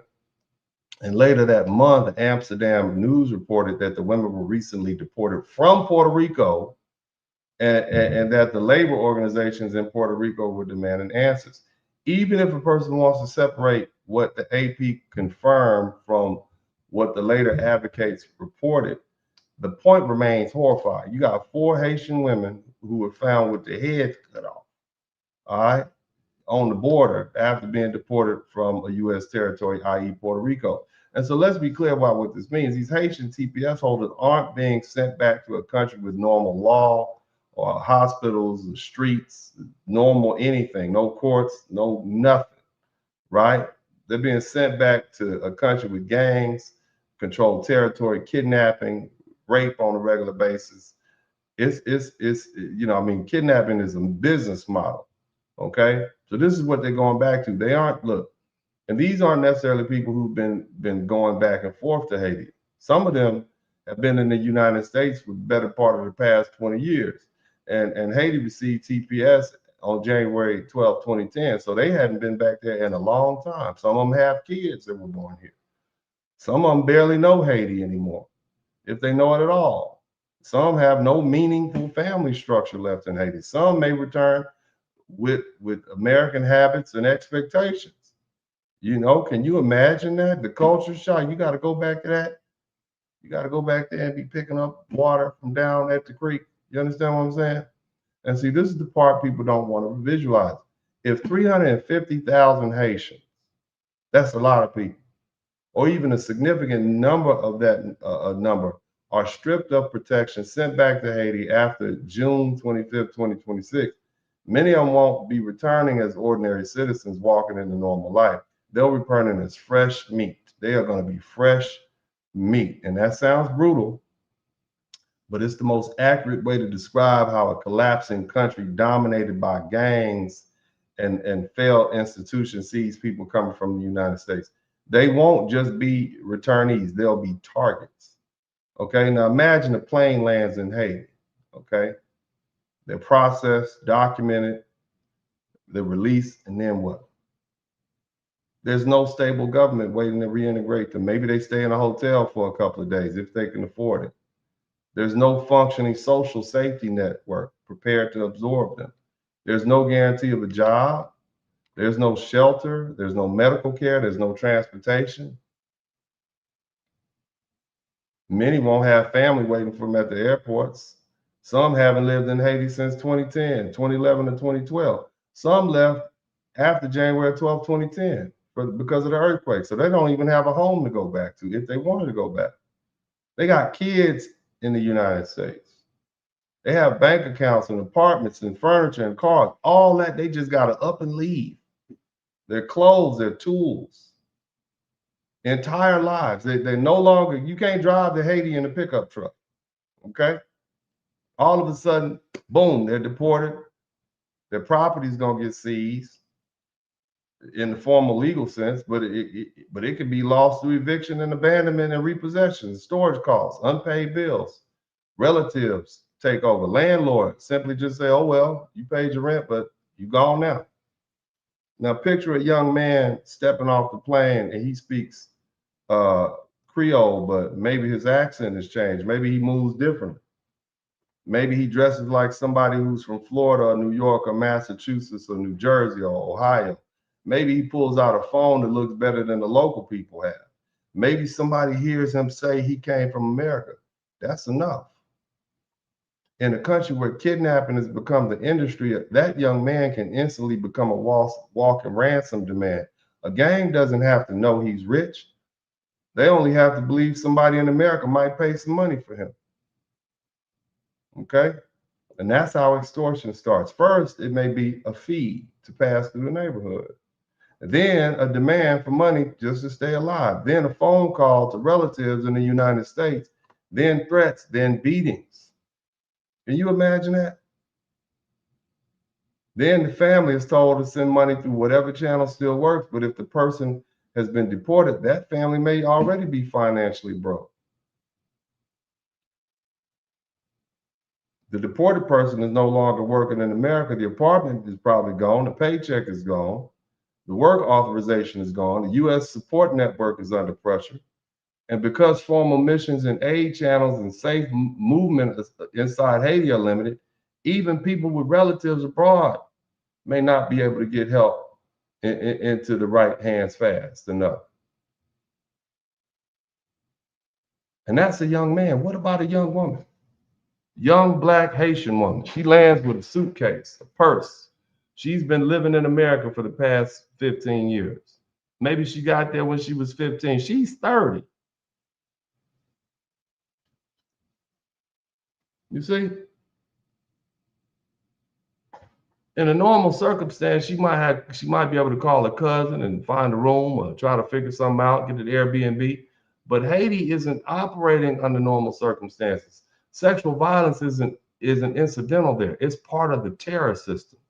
And when the United Nations documents over 1,500 rapes, including children, between January 2025 and 2026, that wasn't a full universe of the victims. That was the documented number. So in a country where gangs control territory and victims have no safe police station, there's nowhere to go. There's nowhere to run. There's nowhere to hide. So a returned woman with an American connection, she's going to face extortion, coercion, sexual assault, forced protection, or threats against any family member that she still might have in Haiti. I'm not fear-mongering. That's not what I'm doing. That's what gang control does to women's bodies when the state loses the streets. Now picture an older person, an older man. He worked his whole past 15 years. He worked in a nursing home, a warehouse, a farm, a kitchen, a hotel, or a church. Probably paid taxes. Maybe he sent money back to Haiti for years. He returned to a country where you got a bunch of young men controlling the movement of food, fuel, roads, and neighborhood. He may need medication, might have a heart condition, might have blood pressure issues. He might need insulin, some basic medical care. But Haiti's health system is unstable, and the hospitals have been attacked or shut down, and even reaching care can require passing through dangerous territory. So for an older person, deportation might just look like an execution. It's just basically a slow death from exposure, hunger, and untreated illness. You see? And then you got to add the regional reality. The Dominicans don't want them. It's nowhere to go. The Dominican Republic has already shown that it is not trying to absorb Haiti's crisis. In October 2nd, 2024, the Dominican president announced a plan to deport 10,000 Haitians per week. He trying to beat Trump. 10,000 a week. And so by April 1st, 2025, Dominican Migration Authority said that they had deported 180,000 Haitians in 6 months. By May 5th, 2025, the Dominican government reported 119,000 deportations in the first 4 months of 2025, including 311 in January alone. And then in February 2025, 226,659. In March 2020,000, about 29,000. In April 2025, another 32,000. So not only do you have the Americans, Haitians being sent back, or American, you also got Haitians from the DR coming back. But all together, the Dominicans have sent home 270,000. In other words, the Dominican Republic isn't quietly absorbing displaced Haitians, it's pushing back. And the DR has gone even further. In May 2026, the DR reportedly agreed to accept a limited number of third world deportees from the United States, but no Haitians. So we'll take Venezuelans, we'll take Colombians, don't send any Haitians over here. And that tells you everything. Even when Caribbean governments are willing to cooperate with the U.S. deportation arrangements, Haiti is treated as an exception. Haiti is too unstable, too politically sensitive, and too dangerous. So where are these people supposed to go? In theory, the government can say they should return to Haiti or find some other lawful status. In reality, many will have nowhere safe to go, nowhere realistic to land. Nobody wants Haitians. Okay? No receiving society wants to absorb it. And I'm not just talking about the DR. You have other Caribbean countries that don't want them. There were several Haitians that landed in Jamaica. They just sent them back. They landed in a place called Portland in Jamaica. The Jamaicans sent them back. You see? Bottom line is when people say send them back, they need to say they need to say the rest of it. Send them back to gang checkpoints. Send them back to ransom calls.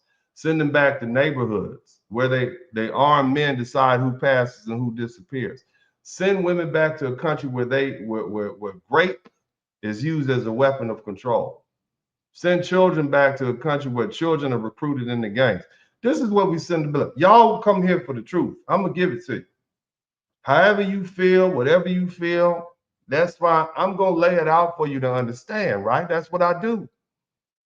This is what we sending them back to. And we can kiki and caca and laugh as Foundation of Black Americans because they call us dirty Black Americans, but them girls are going to get raped when they go back. Those men are going to get extorted. When you send these Americanized Haitians back, they're going to get kidnapped. And and look, having relatives in the United States is not going to save them. They are fresh meat. That's what that means. It means deportation doesn't end at the airport. The danger begins after the plane lands. The danger begins when the processing is over and when the crowd thins out. When the person has to figure out where they're going to sleep, how they're going to eat, how they're going to move, how they're going to hide. You go from shopping in the Dayland Mall or living in Fort Lauderdale or hanging out in Brooklyn, New York, and now you back in Haiti. You back in Port-au-Prince. All of a sudden, with no money, no cell phone, no nothing. And if we talk about 350,000 Black people, hell, if 50,000, 25,000 is, think about that. That's a massive human, that will be a mass human vulnerability event. It will be an infusion of deported, Americanized, isolated, desperate people in a country where gangs, extortionists, traffickers, and predators are already looking for leverage. That's the practical consequence, not policy, not theory. That's fresh meat. I'm just saying that's what's going on. Now, before we go any further into the politics of Black American silence, somebody type, we're resting. I want y'all to type, we're resting. I respect it. I'm just giving you the information like you need to hear, so you can have a full scope of what's going on. But before we go into any more of that, I want to really take the opportunity to break down this lawsuit. If you guys will bear with me, I'm not going to read the whole thing because I don't want to bore y'all to death. But I do want to kind of introduce you all to what a Supreme Court opinion looks like, if you don't mind. So what I'm going to do, if you will indulge me, please.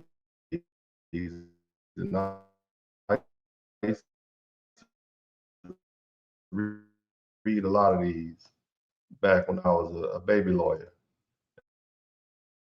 and a law student. You let me know that you can, when I pull, I want to make sure you guys can see it. Hopefully, let me see.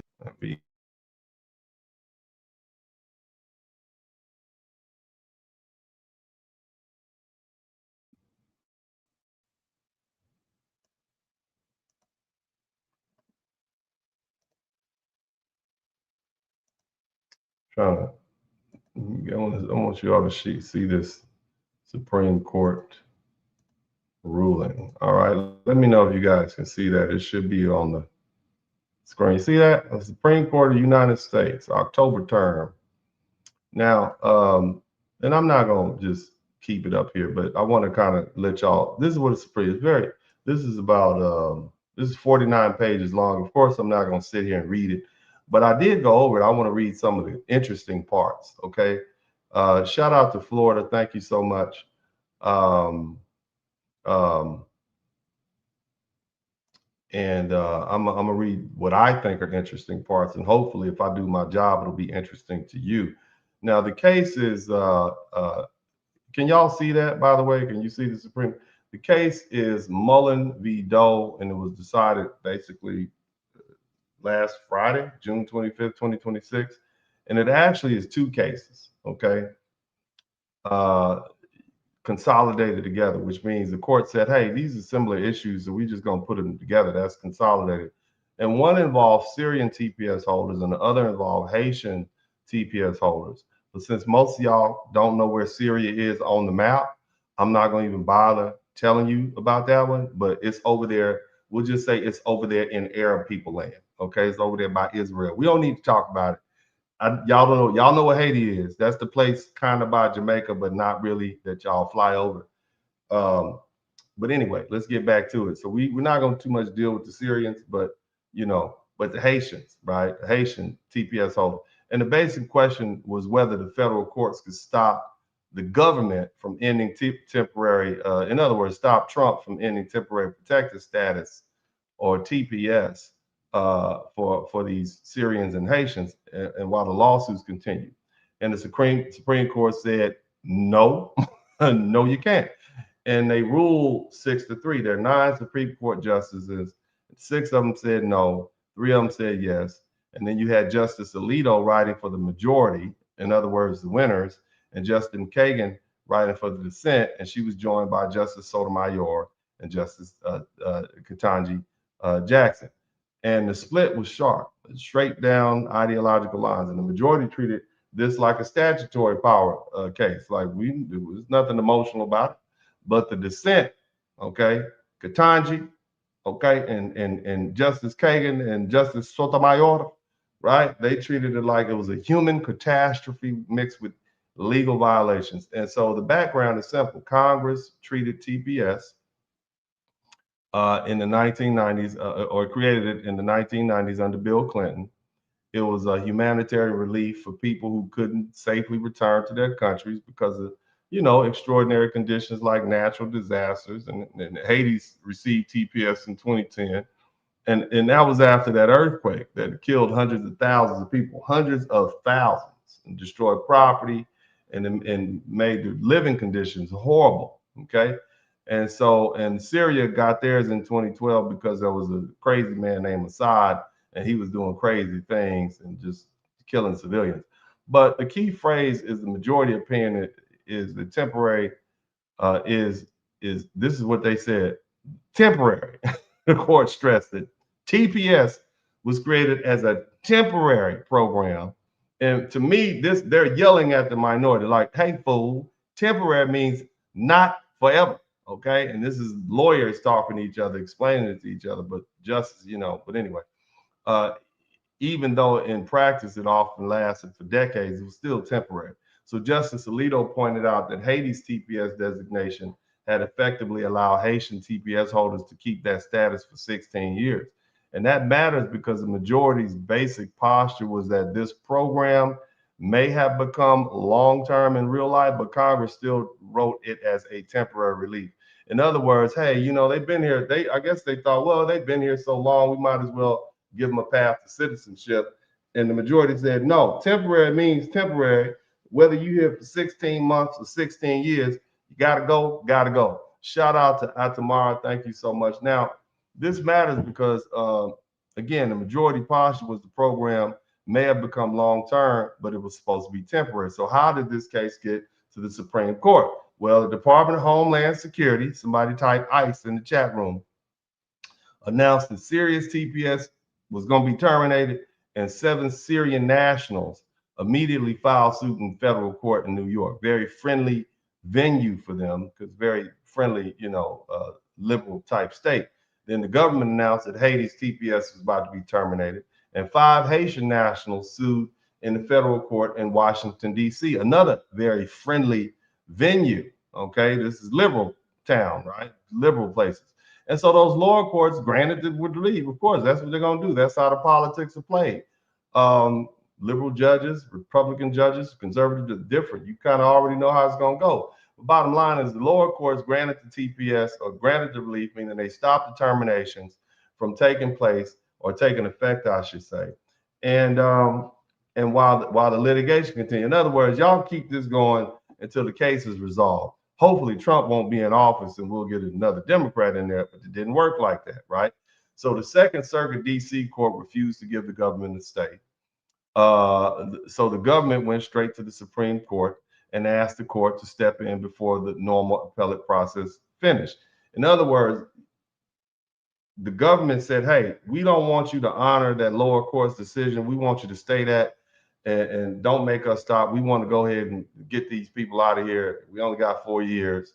So and the government said, nah, the Second Circuit said, nah, we're we're not gonna let you do anything. And so they appeal that to the Supreme Court because they want to get these people out of here. Okay, and that's important. And this wasn't a slow, ordinary appeal after a final judgment. This was certiorari before the judgment. So we haven't even tried the case yet. We're gonna get these people out of here. Okay. And the Supreme Court jumped in early because the government said the lower courts were blocking immigration policy and interfering with the executive branch's authority. And the majority of the Supreme Court said, yeah, that's what they're doing. We see it, right? And they said TPS statute plainly prohibits the non-constitutional claims. Okay, the statute says there's no judicial review.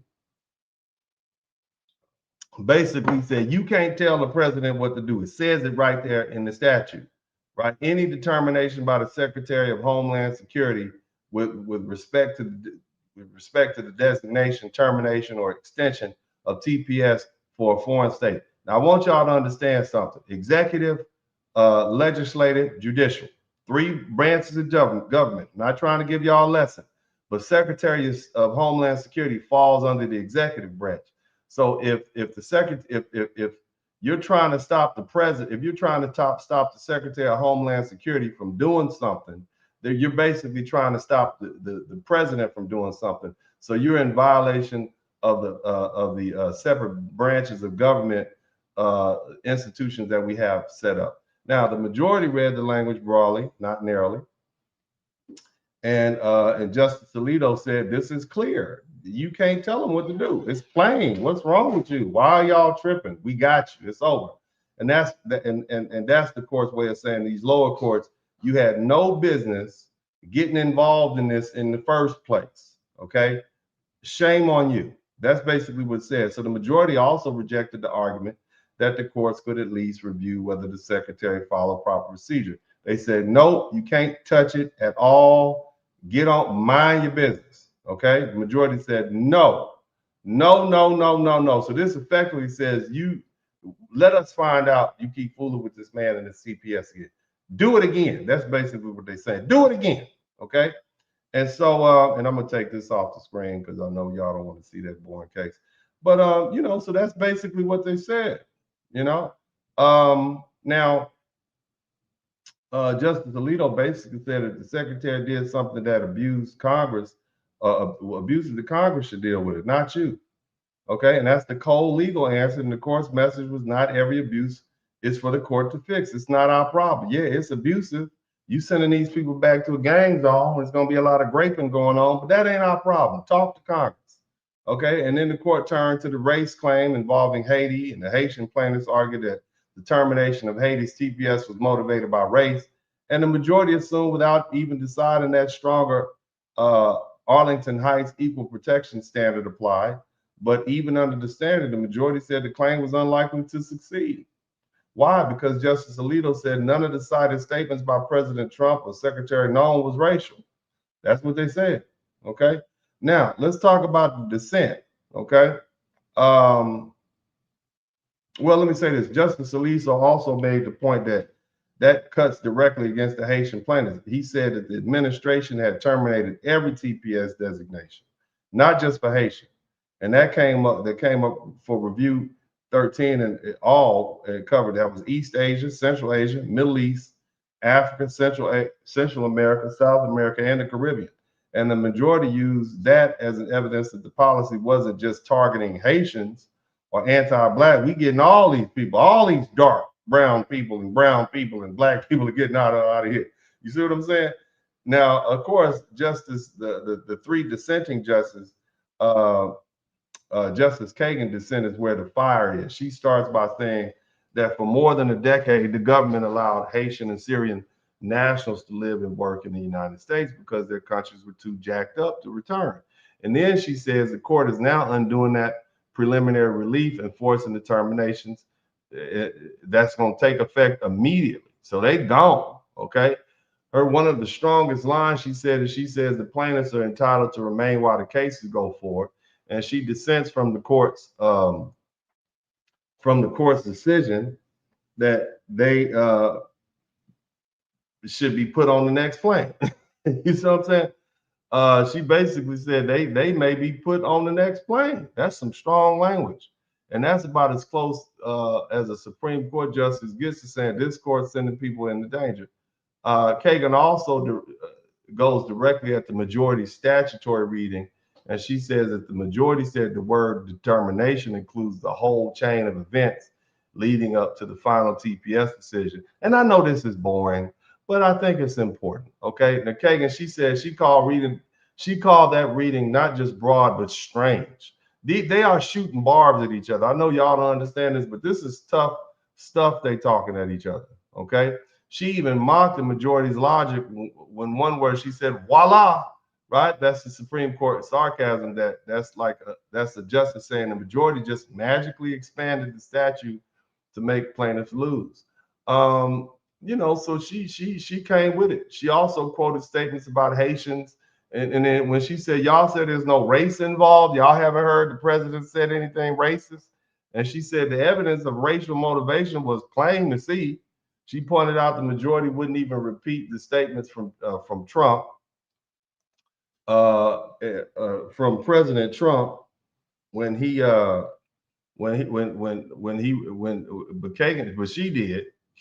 repeat it. She in this opinion, it says the Haitians are eating dogs and eating cats, probably having AIDS, HIV being Haiti is being a shithole country. Haitians are poisoning the blood of the country. And this is what she said, and they're going to be reading this 100 years from now, right? And then she said the references to filth and disease and primitiveness were shot through with racial stereotypes and tropes. This is what she said. Y'all say there ain't no racism, right? That's pretty racist to me. That's what she said, the Supreme Court justice. Not me saying, I'm just reading what it said. And that's some very strong judicial language. And Kagan wasn't just disagreeing. She was accusing the majority of sanitizing the record, hiding stuff, lying. And she said judges aren't required to be naive. Okay, we don't have to be stupid, right? And her point was simple. Haitians are black, Norwegians and Swedes are not. So when the president contrasts Haiti with Norway and Sweden and talks about Haitians with language of filth and disease and blood and poisoning, Kagan says you don't need to pretend you can't see racial message. It's right there. Okay, so I thought that was pretty strong language. That was some pretty strong language, but that's drama. I know y'all don't get it, but it means a lot to me. That's some Supreme Court drama. Okay, the dissent spoke in the language of uprooted lives and danger and families left behind and race-based tent. And that's the drama of this case. The majority said Congress wrote it in the statute. This is what it says. It gives the secretary enormous power. We're good. It's none of our business. That's basically what they said. Okay. And in the meanwhile, you got the three justices on the dissent saying the secretary likely violated the statute of race and likely infected the Haitian decision. And the court is allowing hundreds of thousands of people to be thrown out the country. And that's the split. And that's why this ruling mattered before we even get to the question of why Black America is so quiet. So they going home. They about to go home. They gonna get up out of here. But the far-reaching effects of this ruling is not theoretical. That Supreme Court ruling is practically speaking, it means more than 350,000 Haitians, Black people, who've been living and working in the United States under TPS are now vulnerable. They've lost their protection. They're losing work authorizations and being placed in removal proceedings immediately. And because of that Cuban news anchor, they know where they are now. He went right there and showed them where they are. Okay. But I want you to understand the math in real life. Okay. Okay. If we talk about 350,000 Haitians, we're not talking about just individuals floating around America. We're talking about households. We're talking about families being torn apart. We talk about more apartments being empty, mortgages, leases going unpaid, churches emptying out. Your kids' friends, schools, daycares, businesses. This is what we're talking about. Okay. So let me throw some numbers. The Migration Policy Institute has reported that Haitian households in the United States have an average of about a house size of about 2.9 people. In other words, 3 people in the house, right? So if you simply divide 350,000 Haitians, 350,000 Haitian TPS holders by average, the average household size is 2.9, then you're looking at roughly 120,000 homes. 120,000 families are gonna have a bad Christmas or whatever holiday, whatever voodoo holiday. I don't know if y'all Christian or not, but whatever it is, 120,000 families are gonna lose a family member. That's basically what they're saying. Okay, and that's on the low end. You understand? And this means enforcement comes. It does not just remove people. It empties beds. It empties apartments. It empties leases. Furniture left behind. Children confused. Where my daddy at? Where my mom at? What happened to grandma? Landlords with vacancies. Church members disappearing. You will not have the minutes read this week because Miss Francis got sent home. Employers left without workers. Children getting left at school because the parents got disappeared. Elderly people, nobody come there to change their bedpan. They just pissing on themselves all day down there in Florida. That's why people move to Florida to retire. That's why they got a bunch of old people in Florida. Okay? But leaves the neighborhoods, businesses closed, unpaid rent. Okay? And that's a real visual. Shout out to Black Sand. That's it. That's not a legal theory, that's policy. You see? I want y'all to picture this. Black bodies in handcuffs. And just so you can understand what's going on. In 1808, there's about 400,000 Black people in the United States who were enslaved. They talk about sending 350,000 Black people back to Haiti. That's the type of numbers we're talking about. So as a practical matter, enforcement won't happen in the abstract.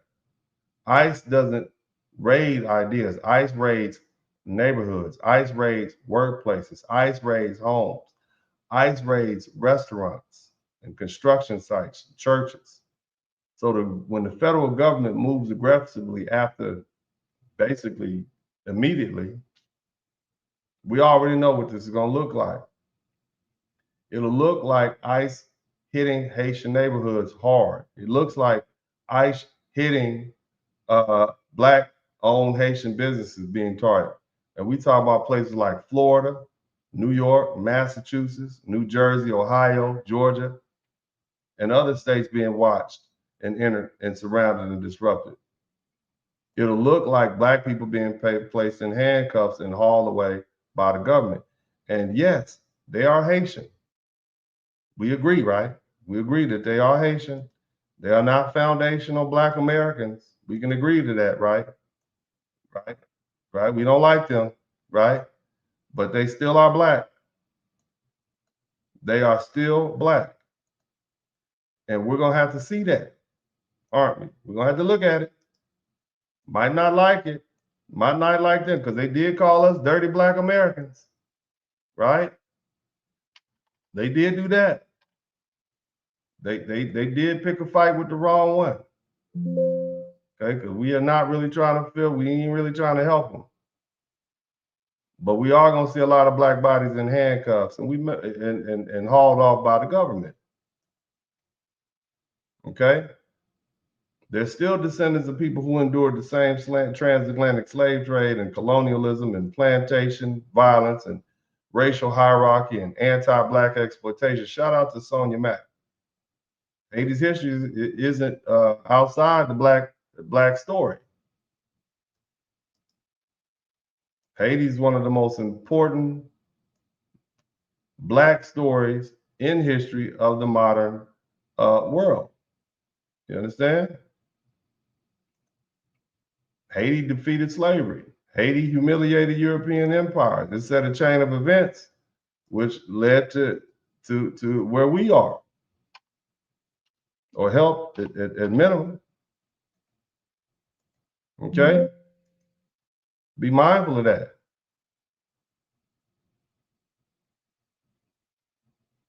Haiti paid a dear price too, and they're still paying for it, even right now in 2026.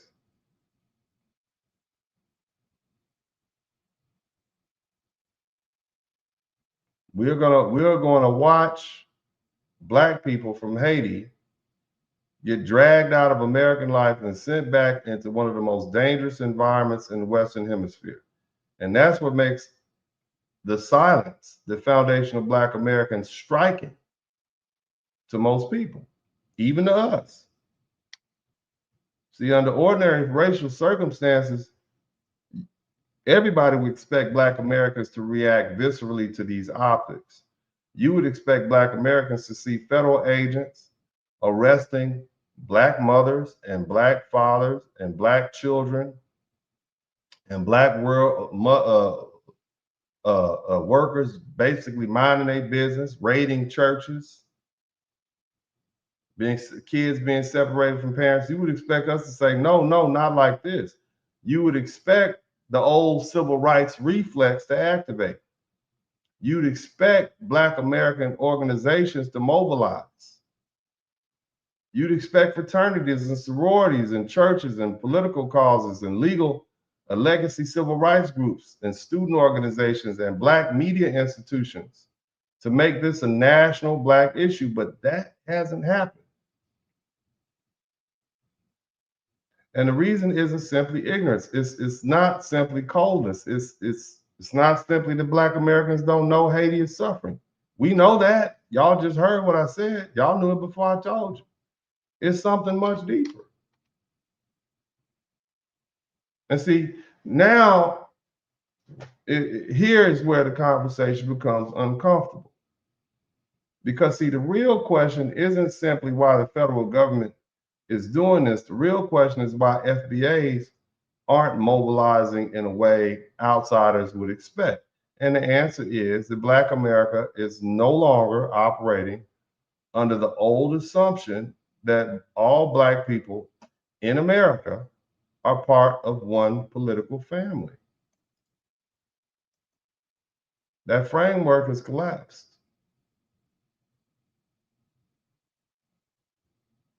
It's gone.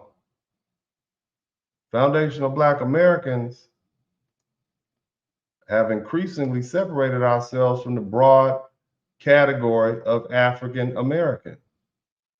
And I think that people are just now coming to terms with that. And it's been a long time coming. But this is what it looks like up close and personal.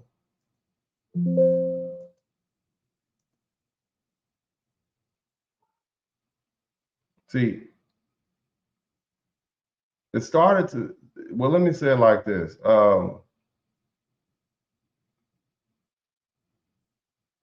That term is too imprecise, African American.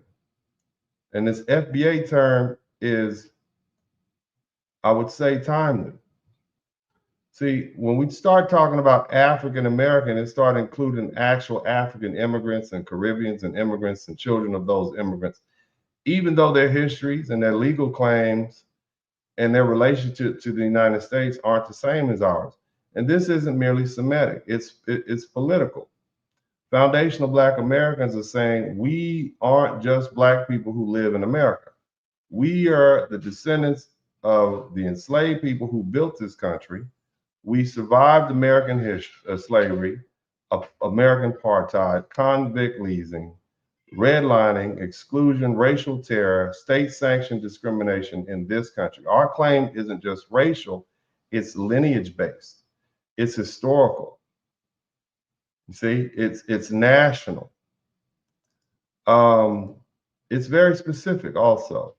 And that specificity is why many FBAs don't automatically see the Haitian TPS as our fight. Okay, and that sounds harsh, right? Because these are Black people we're talking about. These are Black bodies that we're about to see get rounded up and sent home and treated roughly, right?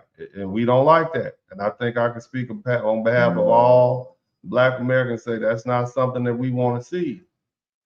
But we're still not motivating us to do it, okay? Okay? And see, the thing you have to understand is this, it's not all our fault either. And this is going to sound even more harsh. But Haitian immigrants have maintained a distinct national identity. Many will tell you plainly, I'm not black. I'm not Black American. I'm Haitian. And that statement is understandable from their perspective. Okay, kudos to you. They have their own history. They have their own language. They should be proud of their flag and their revolution and their national pride and their own relationship to the United States. But the problem is that when crisis comes, the federal government doesn't care about those distinctions. To ICE, to the police, to the employers, to the immigration agents, and to many white Americans watching from a distance, a Haitian body in handcuffs is still a black body in handcuffs. And here's the strategic mistake. Many Haitian immigrants and other black immigrants came to America and kept themselves culturally and politically separate from foundational black Americans. They didn't come in saying, hey, we're here to merge fully into your historical struggle, your political agenda, your institutions, and your claim against this country. Okay? Many of them came saying, no, we're different. We're Haitian. We aren't Black American. We're not you dirty Black Americans. Y'all, you want me to play the video again? Okay? Again, that's true. But if that's the position before that you took, now that this crisis has come along, you can't be shocked that foundational Black Americans are responding by saying, then why is this our problem? And that's not me being petty. That's group politics. That's how that works. Okay? Now, there's also some economic and institutional issues here. There's an institutional layer. People don't want to discuss. People don't want to talk about it. Foundational Black Americans believe with good reason that many programs and opportunities and admission preferences and hiring initiatives and professional pipelines, medical school seats, police recruitment, corporate diversity initiatives were created because of the specific oppression of foundational Black Americans in the United States. Okay? And those opportunities weren't created because Haiti had a revolution. They weren't created because Jamaica was colonized by Britain. They weren't created because Nigeria had an ethnic conflict. They were created because the United States enslaved and segregated the ancestors of foundational Black America. Shout out to Black Sand. But when Black immigrants arrive, they are often folded into the general category of Black. Somebody type Black so that I know you all are listening. Okay, institutions count them as Black. Universities count them as Black. Corporations count them as Black. Government agencies count them as Black. Government agencies, police departments count them as Blacks. When they commit crimes, it gets weighed into us. Medical schools count them as Black. And the FBA critique is straightforward. If the slot was created to remedy historical exclusion for our people, why are people from other nations using that slot while remaining culturally, politically separate from us? And there's data behind this, which why this supporting this complaint. In 2007, there was a legal scholar. Her name was Angela Willick. I think it was Onwuchi. She might have been Nigerian, Willick. And she wrote about the legacy of Blacks and the problem of elite colleges admitting Black immigrants and children of Black immigrants. In other words, Black immigrants and first generation or second generation immigrants, while the descendants of the enslaved Black Americans remain underrepresented. In other words, you got a school full of Black people and none of them are FBA. But you said we got a school full of Black people. That was 2007. And they did it on purpose in these elite colleges. And so in 2013, legal scholarship discussing Black immigrants and affirmative action cited the survey data from 28 select colleges and universities, and it showed that 27% of the Black freshmen were first and second generation immigrants. And other research has found that immigrant blacks are overrepresented in selected higher education. In other words, you got these immigrants who are basically coming in and taking our spots and getting counted as black. Shout out to Fuquan.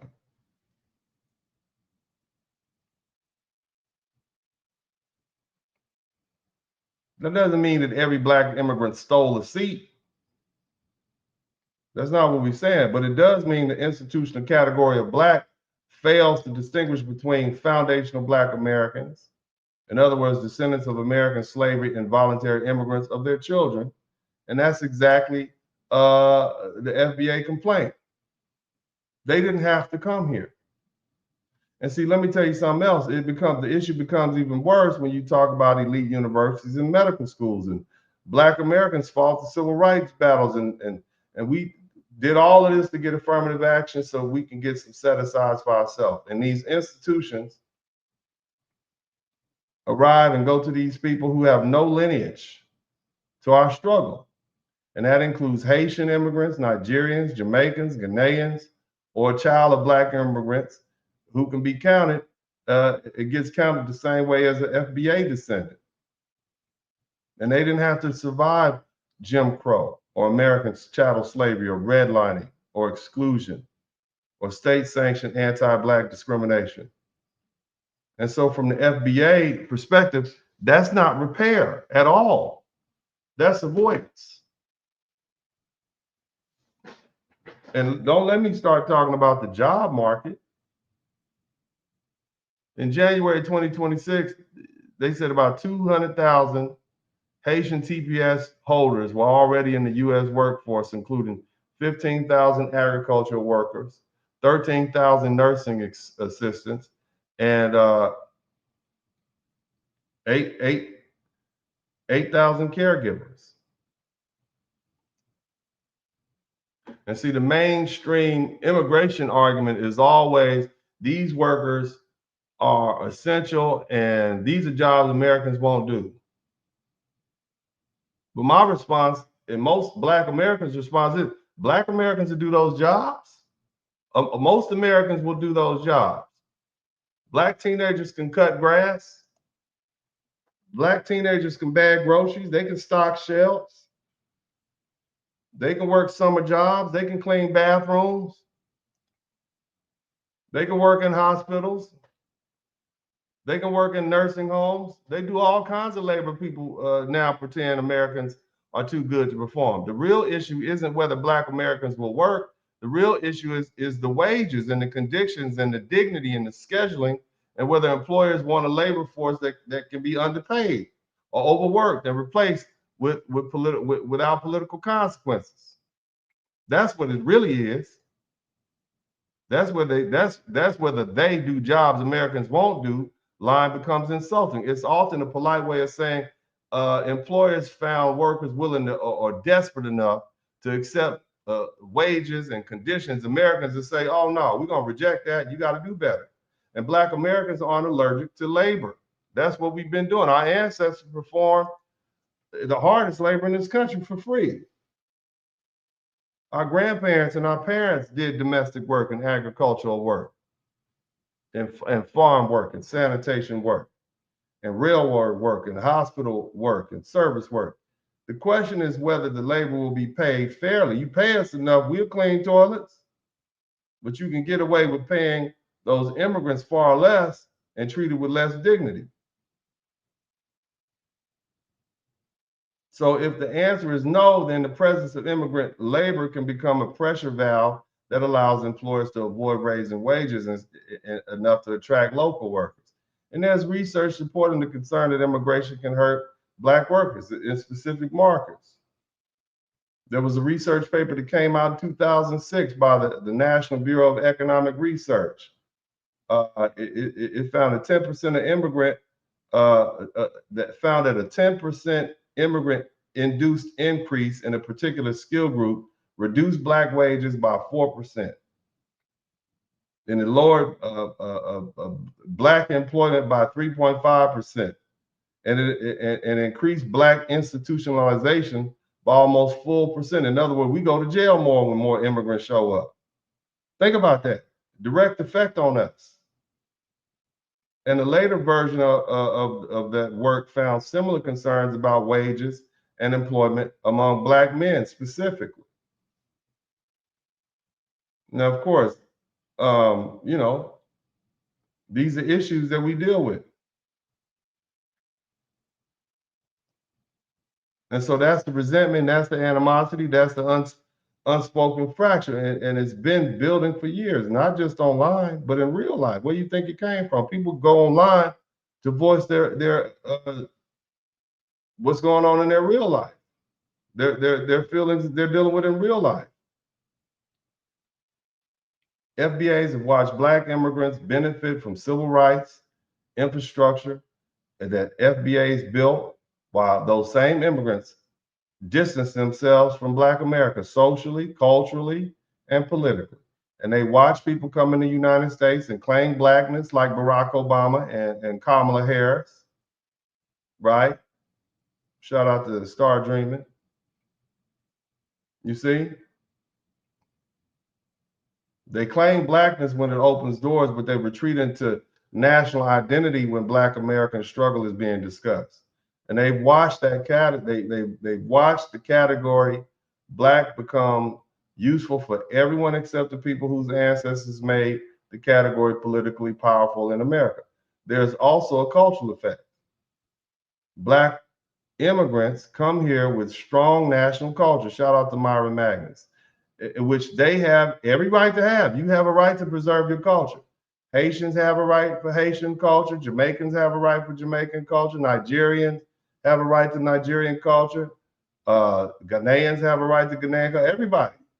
But the conflict begins when those groups arrive inside of Black American spaces and act as though their culture is superior to foundational Black America. We do not want jollof rice at Essence Festival. Okay? We do not want to celebrate traditional African customs at Juneteenth. You understand that? Just like you don't want us to come over to your country and bring collard greens and pig feet to the zebra march parade or something like that. I don't know. Okay? And see, when people come here and look down on Black American speech and Black American food and Black American family structures, Black American neighborhoods, Black American religious practices, Black American politics, Black American history, they create the very distance that later leaves them without our protection. You can't come to another people's historical homeland, benefit from protections they created, ridicule their culture, then demand that they spend political capital to defend you when the state comes down on you. Somebody type, "We're resting" in the chat room. Everybody in the chat room type, "We're resting." And that's why. But bottom line is that's why the cultural question matters. Foundational Black American culture is not inferior. It has some issues, but it's not broken. It's not a broken version of African culture. It was created under pressure. That's what gave rise to the spirituals and the blues and the gospel and the jazz and the hip hop, to show our humanity. The Black church tradition, Black legal activism and Black military service, Black food ways, the way we cook, what we eat, Black humor even, how we speak. Even our Black fraternities and sororities create networks so we can link up with each other. That's how we stay connected.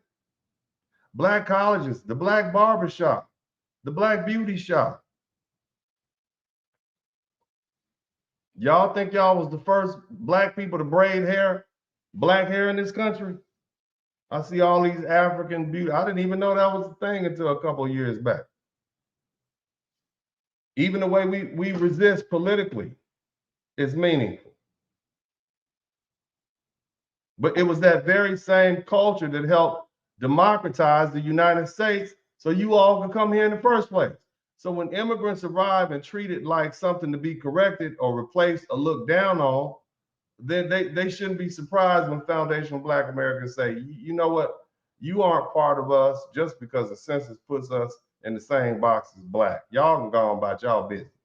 And now you have a situation, you have Haitians now need mass Black American mobilization because y'all about to go back to Haiti and get barbecued and raped and kidnapped.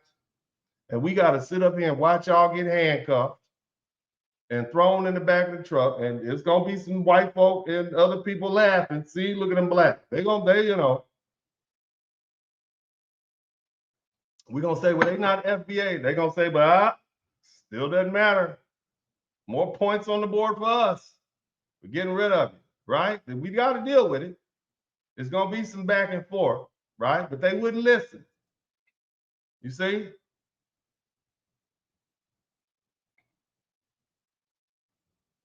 So now you need Black Americans to mobilize. And the question many foundational Black Americans are quietly asking, what exactly is a reciprocal obligation? Y'all don't even like us. How have Haitians as a group advanced the specific political position of foundational Black Americans? I'm not talking about your friend. I'm not talking about your girlfriend, your homie from college. I'm not talking about that. How have they strengthened the reparations claim? Because when I look up, I get a lot of them saying that we don't deserve reparations. That's what I see. Many immigrants say that. How have they protected foundational Black American institutions? How have they defended the distinction between lineage-based Black Americans and voluntary Black immigrants? How have they helped preserve opportunities intended to repair the damage done to enslaved foundational Black Americans and our descendants in the United States? See, that doesn't mean there are no personal relationships. I'm not saying that. I know you have friends, you got marriages, you have alliances. I'm not talking about that. I'm sure it's Haitian people that you love. That's not what I'm talking about. That's not what I'm talking about. And don't confuse that with group politics. On this page, what I'm talking about is not my personal relationships or friendships or people I've come across, even some of my followers. I'm talking about group to group politics. What have you done for us as a group? What has your group done for our group? You see? Again, group politics doesn't operate on sentimental exceptions. Group politics asks what one group has done for another on scale. So the brutal question is, how do foundational Black Americans benefit as a group from Haitians remaining in the United States? What do we get out of it? Why should we mobilize? And see, that's the question most people are too afraid to ask out loud. Now, how does an employer benefit? Not how does a hospital benefit? Not how does a nursing home or restaurant or a local economy benefit, or how does a politician? That's not what we're asking. The question is, how do foundational Black Americans as a collective benefit? How does it help us that you remain here? Because you haven't demonstrated you want to do anything with us. You don't even like us. You haven't helped us build power. You haven't helped us secure reparations. You haven't helped us protect our institutions, increase ownership, reduce poverty. You haven't helped improve our schools. You haven't helped us gain political leverage. Look to most of us like all you did was come use us. See? That's what it looks like. Now, I get it. Some of you all would say, well, the pro-immigration position is, well, Haitians, TPS holders help contribute to the economy. That might be true. Okay? That might be true. According to my research, as of January 2026, Haitian TPS holders generate $5.9 billion annual for the United States, for the U.S. economy, and they pay about $800,000 in federal taxes. Great. That's great for the United States government. But the foundational Black American response is contribution to the general U.S. economy is not the same as contributing to foundation of Black American political power. You understand the difference? Big difference. A worker can help a nursing home help and help a tax base without advancing the specific historical claims of FBA Americans. That's a distinction. The question isn't whether Haitians work. They do. Okay? The question isn't whether Haitians, whether Haiti is dangerous. It is.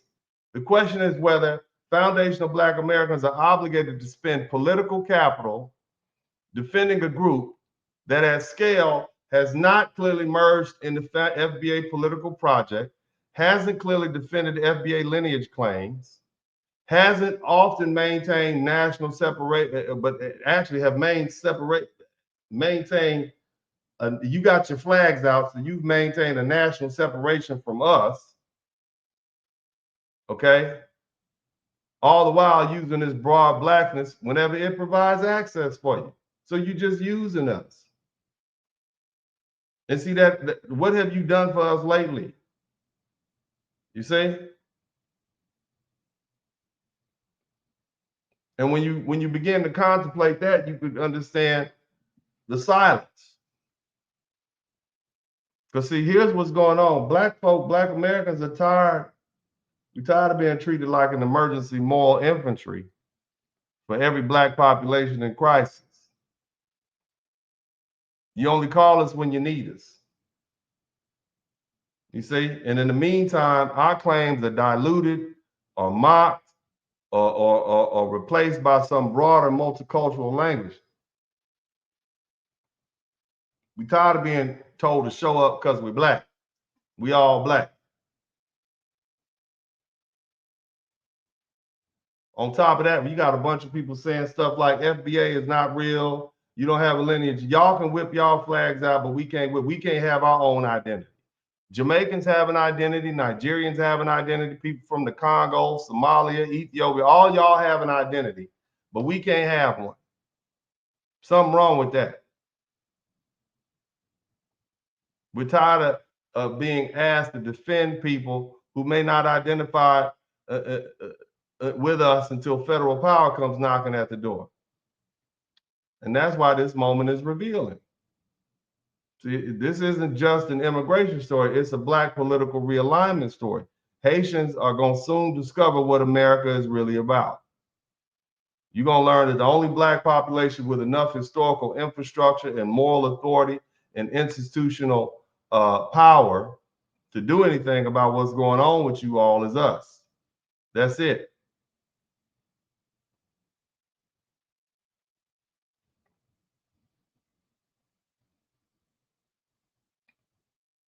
We're the ones with the institutional memory. We're the ones with the domestic political claim. Shout out to Marcus.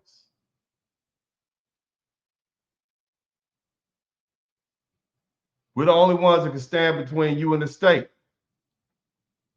But because of years of distance and resentment, and y'all talking slick, somebody type talking slick, and competition and no reciprocity, many foundational Black Americans are simply like, nah, we're not about to move for you. We're going to watch.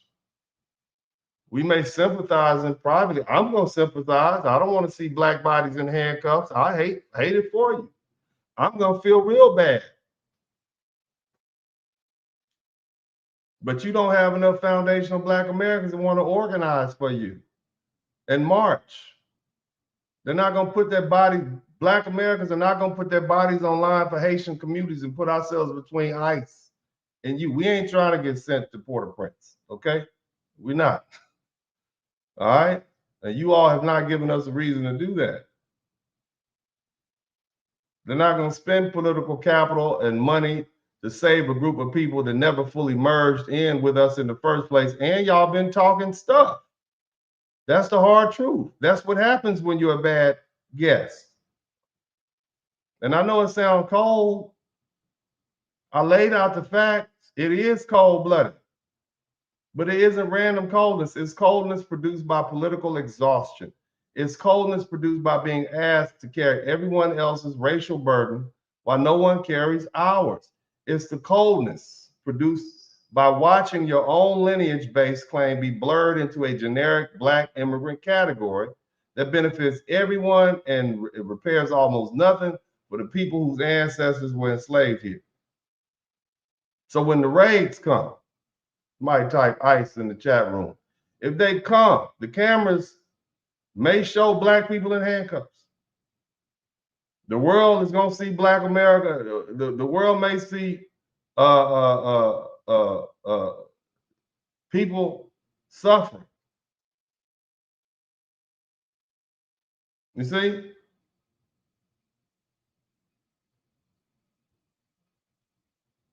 Black Americans see blackness.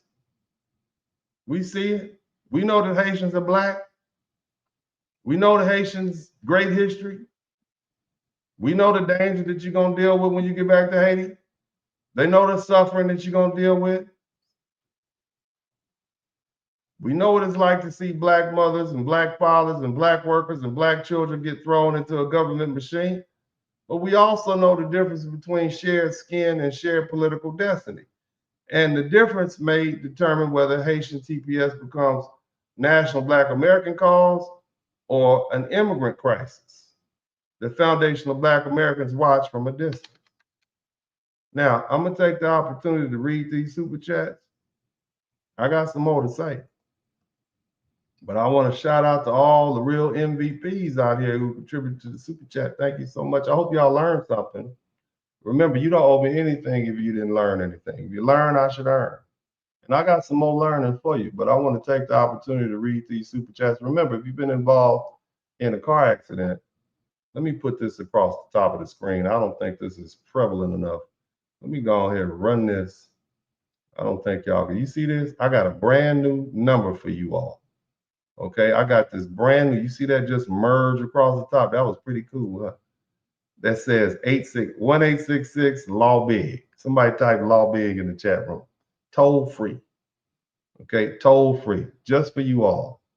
That way, if you anywhere in America, you can give me a call. Anywhere in America, 1-866 Law Big. That's pretty good. Huh?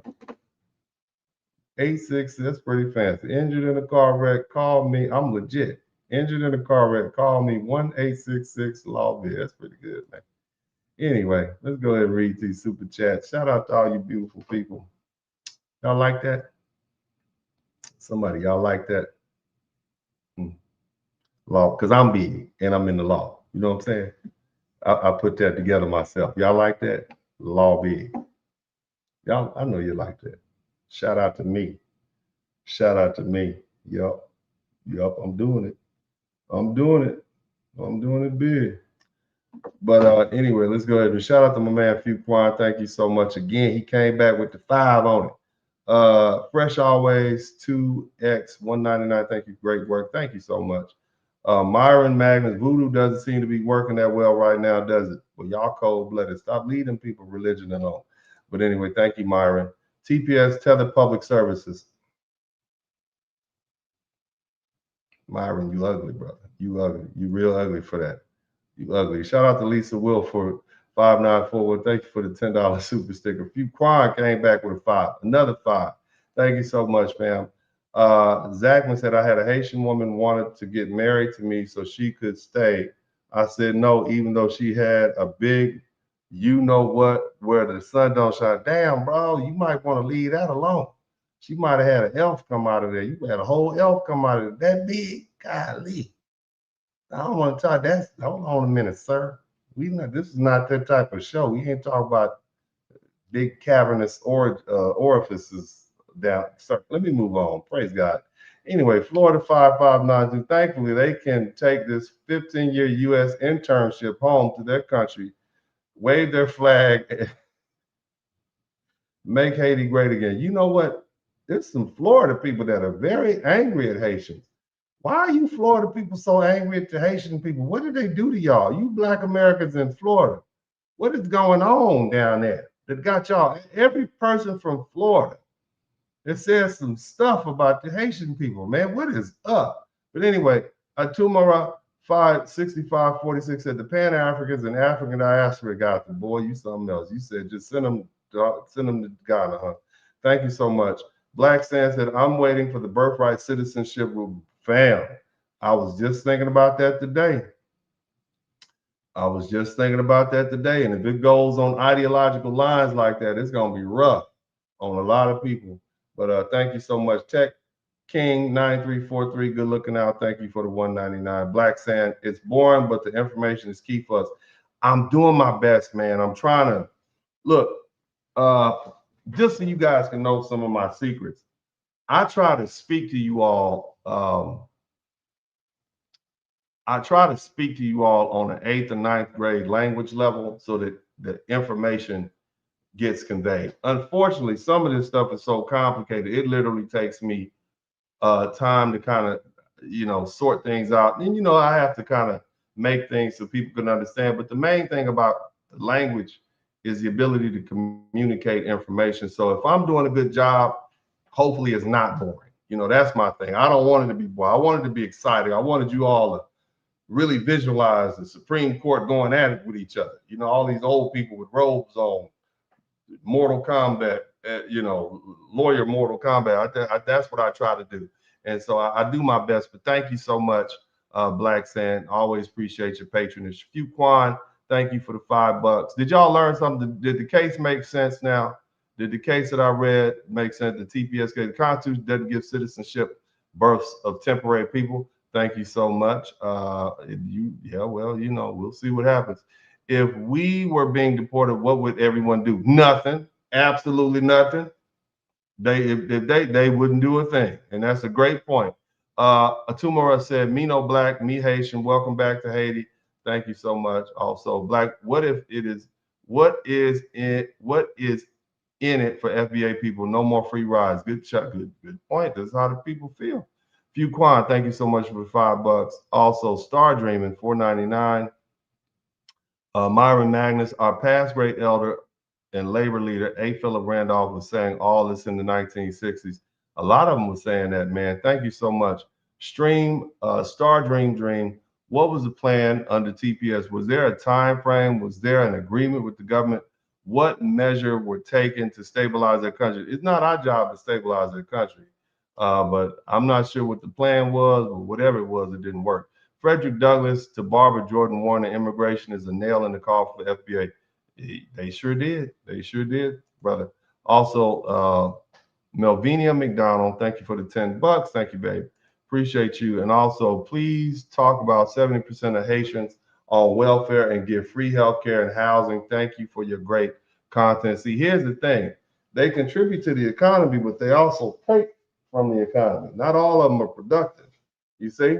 You have a certain percentage of people who not really, you taking as much as you giving, you see, and that's going to be a problem. And that's what a lot of people are saying.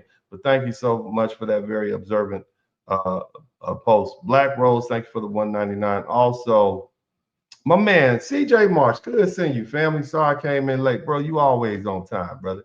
Always good to see you. But anyway, thank you guys so much. I want to go ahead and wrap this thing up. And if you guys will bear with me for a minute, I have a few more things to say. Closing statement. Here's a lesson, because that's really what this is about. All right. If Haitians wanted Black American protection in 2026, especially after this Supreme Court ruling, the Mullen v. Doe that I read, that cleared the way for Trump to terminate TPS, they should have had understood Black American history before they needed Black American power. You see, they should have studied who we are. They should have learned how this country really works. They should have understood that Black Americans aren't just another Black ethnic group living in the United States. We're not immigrants. We're not guests. We aren't recent additions to the American story. We're Americans in the deepest historical sense. We're here before the United States Constitution was ratified in 1788. We were here before the White House was completed in 1800. Matter of fact, we built the White House. Our labor did that. Benjamin Banneker laid out Washington, D.C., how it would be constructed. We were here before the United States had fully developed a national institution people now take for granted. We were here in the colonial period, in the fields, in the ports, in the military, in the churches, in the courts, in the cemeteries, and on the battlefields. And if Haitians or any other Black immigrant group wanted the full protection of the foundation of Black America, they should have come here with humility instead of all this contempt. They should have believed the hype. They should have repeated the stereotype. They shouldn't have done that. They shouldn't have come into a foreign land and mocked the people who already survived that land. They shouldn't have called Black Americans lazy. They shouldn't have called us uncultured. They definitely shouldn't have called us dirty or broken or backward or inferior. They shouldn't have separated themselves socially, culturally, and politically from Black Americans, and then turn around and expect Black Americans to appear on command when the federal government turned on them. And that's not how group politics works. That's not how historical trust works. That's not how protection works. The first thing they should have done was research the people they were walking among. Because see, they didn't move to Utah. They moved to South Florida. They didn't move to Minnesota. Well, they didn't move to Montana. They moved to New York City. That they walked on, they wanted to walk amongst us. They knew it was safe. But see, if they had done that, they would have discovered something extraordinary. Foundational Black Americans are the minority group in this country with the clearest and most successful centuries-long record of forcing the United States to live up to its own stated ideals.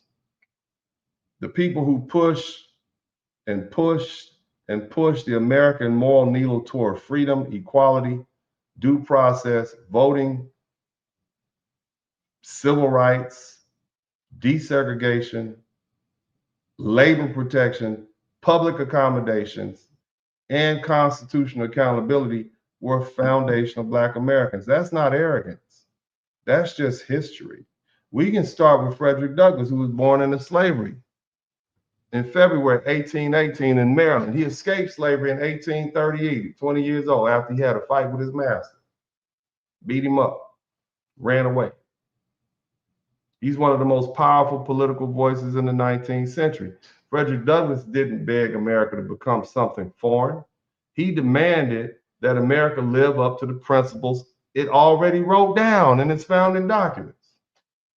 And in his July 5th, 1852 speech, "What to the slave is the 4th of July?" Douglass exposed the contradictions between American liberty and American slavery. That was genius. That was the genius of a Black American advocate. We didn't merely condemn America from the outside. We forced America to confront itself from the inside. We can go back to Harriet Tubman. She was born enslaved in 1822 in Maryland, escaped slavery in 1849, then returned repeatedly through the 1850s to help other Black people who were enslaved escape through what was called the Underground Railroad.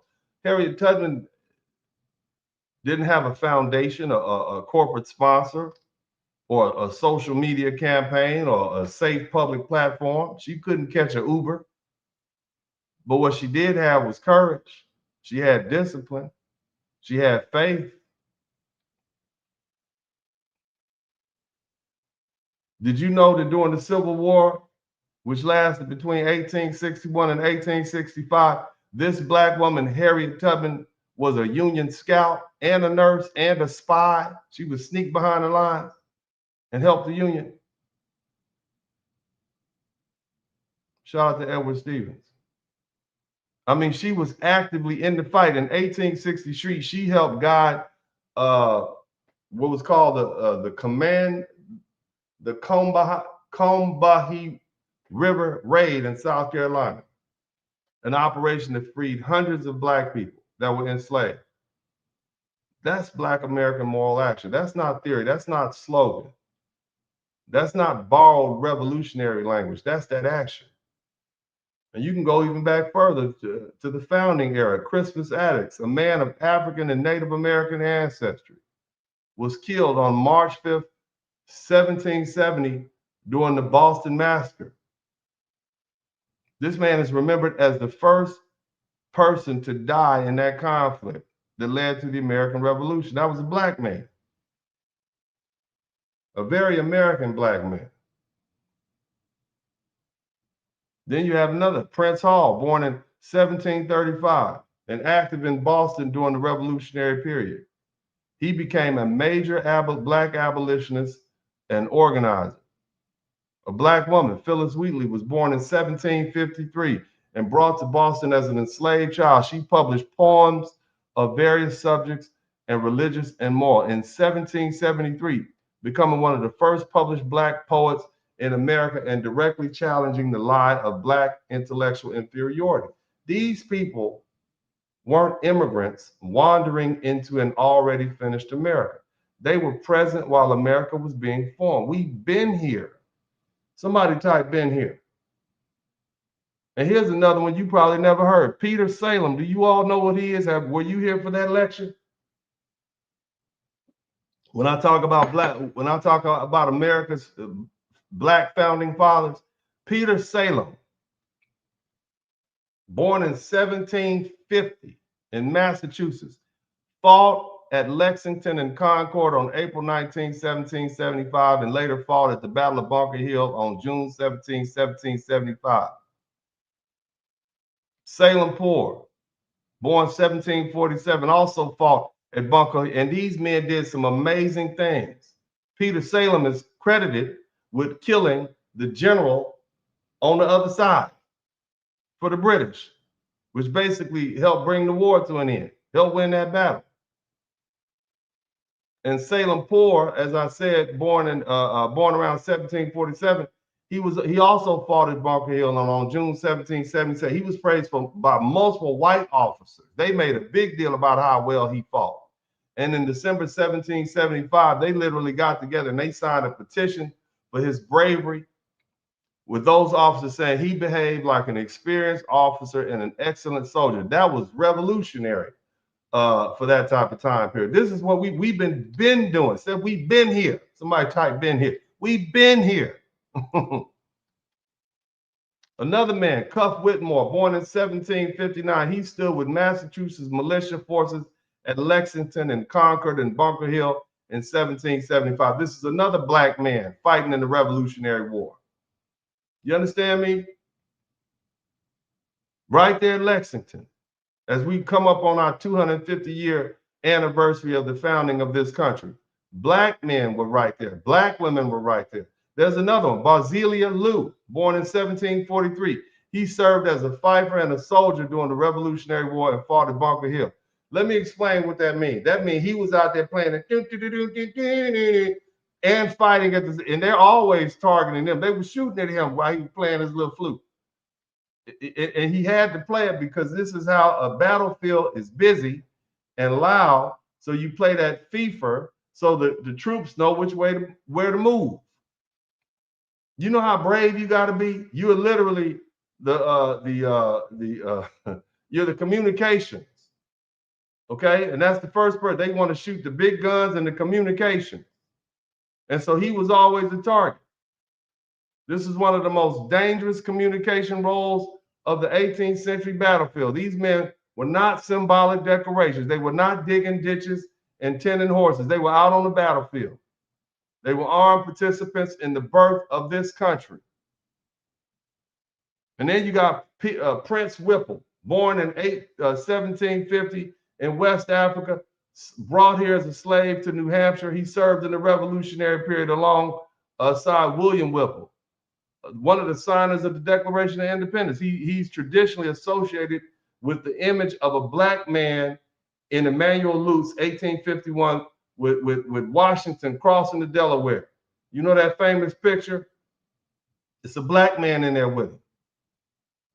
It depicts George Washington's December either 25th or Christmas Day crossing before the Battle of Trenton. The British never saw him coming. You understand? Black men were present in the revolutionary struggle, including at moments that later became symbols of American courage and risk and national pride. This is us. Y'all want to hear some more? As I wrap this thing up, James Armstrong Lafayette, born in 1748 or 1760. You know, they didn't keep records for us like that. In Virginia, this man risked execution during the Revolutionary War. This man was a double spy. Reported directly to George Washington. He gained the trust of the British forces under Benedict Arnold and Charles Cornwallis, and he secretly provided information to the American side. And his work was instrumental in help American and French forces trap Cornwallis at Yorktown during the siege of Yorktown, which lasted from September 28, 1781 to October 19, 1781. This man was throwing all sorts of misinformation. He had to have some good game. Yeah, look, man, you know, I'm on your side, baby. I'm trying to go hang out with you in England once this war is over. You see? And the thing is, the reason why this was so important is because James Armstead Lafayette, he was basically giving bad information to Cornwallis, and it was Cornwallis's surrender at Yorktown that effectively broke Britain. They couldn't continue the war in North America. So it was this black man, James Armstrong Lafayette, this crucial role. He was still enslaved after risking his life for American cause and didn't even receive his freedom until 1787. And see, that's not a side story. That's the foundational Black American for. We gave it all. We gave all we had, even under the worst circumstances. We always put America first. This ain't new for us. We've always put America first. Even when we were enslaved, we fought and put America first. That's why no white man, no immigrant, no black immigrant, no Asian, nobody can tell us we are not American. We are the original set of Americans. Another man, Wentworth Cheswell, born on April 11, 1746 in New Hampshire. He was elected town constable. You understand what I'm saying? A black man. That was a big deal to be the constable. You was the law. You understand? This is before the United States even declared independence on July 4th, 1776. He went on to serve in the local public office for decades. I think he was a judge, a justice of the peace. He carried messages during the Revolutionary crisis. Think about that. You had a black man who was a judge in 1776. Think about that. And the police. He was the popo. Come in and break you with your wife fighting up. We go send the constable down there. Another man, Lemuel Haynes, born July 18, 1773 in Connecticut. He served in the Revolutionary War. He became the first black man ordained in a mainstream Protestant denomination in 1780. He pastored to predominantly white congregations. He received an honorary Master's of Arts degree from Millbury College in 1804. Think about that. This is what we were doing. Somebody type "been here." Around 1776, Lemuel Haynes wrote "Liberty Further Extended," applying the logic of the American Revolution to Black liberty and exposing the contradiction of slavery in a nation claiming freedom. So this man was a revolutionist. This 1776, we just got our freedom. He said, "Oh, but by the way, let's check out this liberty further extended." This is what he was talking about in his church filled up with white folk. And what this does is this proves that these men proved that Black Americans weren't standing outside the foundation. We were inside, founding and shaping its policies, and its battlefields, and its moral language, and its civic life, and its contradictions early. These aren't side characters we talking about. These are American founders in the real sense of the word. Black men. They fought, they preached, they warned, they organized, they spied, they voted, they served, they built, they suffered while this country was still becoming a country. That's why Black Americans are different. That's why we call ourselves foundational Black Americans. This ain't no damn MAGA thing. This is our true name. We are here at the foundation. That's why we are foundational Black Americans. We're not some racial category.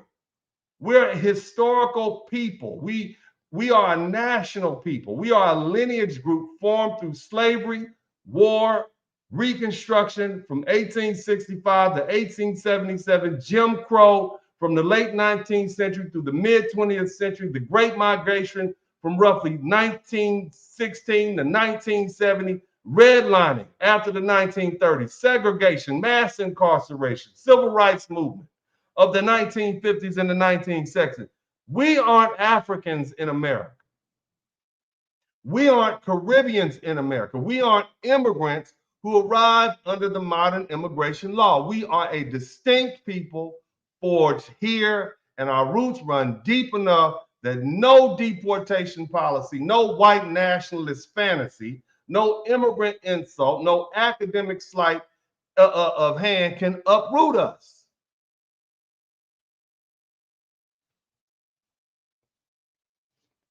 Now, let's talk about how Black Americans actually move forward. We did it by maintaining the moral high ground. We did it by telling the truth. Somebody typed the truth in the chat room. We did it by refusing to base our claims on lies, exaggerations, or fashionable anti-American rhetoric. The strongest Black American tradition was not built on hating America. It was built on forcing America to become more American. That's the distinction between, that's the distinction people miss. See, Frederick Douglass challenged America by quoting America. Harriet Tubman challenged America by acting on freedom when the law defended slavery. Lemuel Hayes challenged America by applying its own revolutionary principles consistently.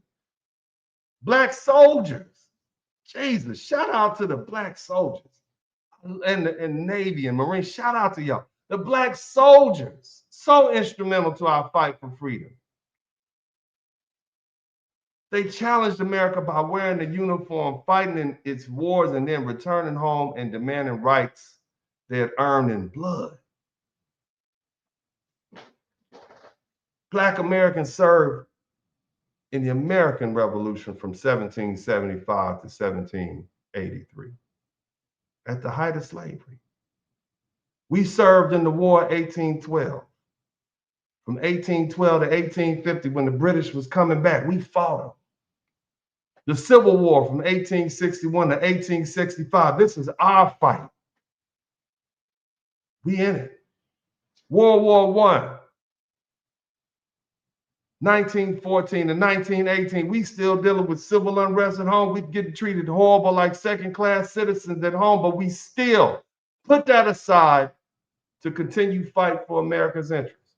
World War II, from 1939 to 1945, the world was at war. Fascism was marching across Europe. Had we lost that war, the whole world would look totally different. The Korean War, from 1950 to 1953, to stop the spread of communism. The Vietnam War, from 1955 to 1975, further to stop the spread of communism. Hell, every major conflict since then. Our Black soldiers have, and their families who supported them, have proven patriotism under conditions where patriotism costs us more than it costs almost everybody else. We fought for our country. A country that didn't always fight for us. We wore the uniform of a country that often denied us full protections of its laws. We came home from these wars where we fought for freedom, and still had to fight segregation, lynching, discrimination, and systematic exclusion. That's not weakness. That is earned patriotism.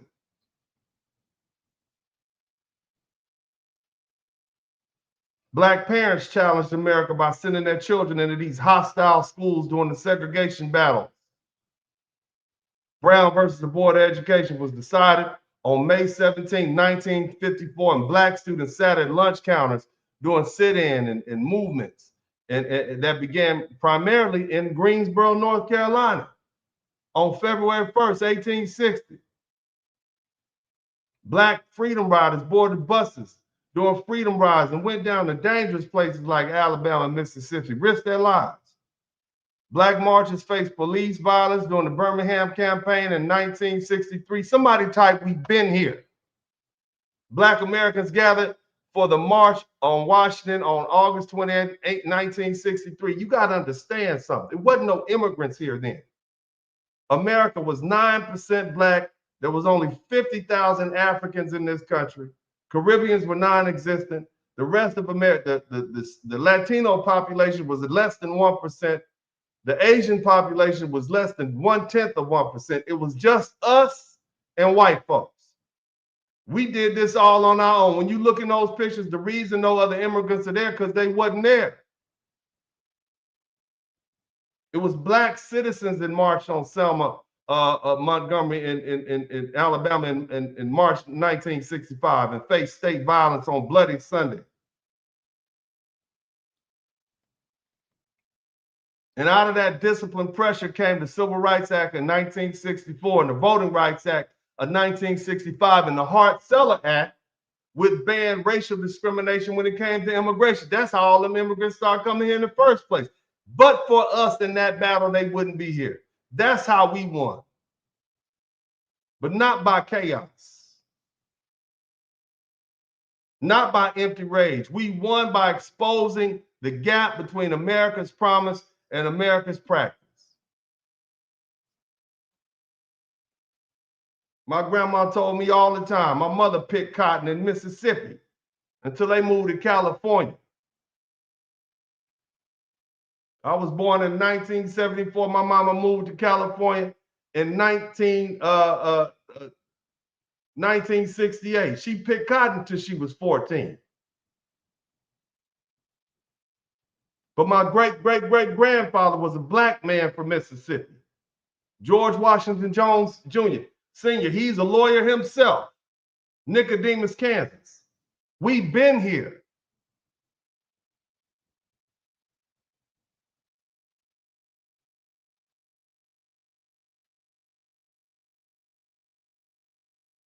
I got the slave bill of sale where the white man bought my grandmother's side of the family. We've been here. And we won by exposing the gap between America's promise and America's practice. We didn't win by being tribal. Like some of these other immigrants, when they come here, they whip their flag out. We didn't win like that. We didn't win by importing foreign ideological rage and calling it sophistication. We won because we stood on truth, sacrifice, law, patriotism, faith, discipline, and moral pressure.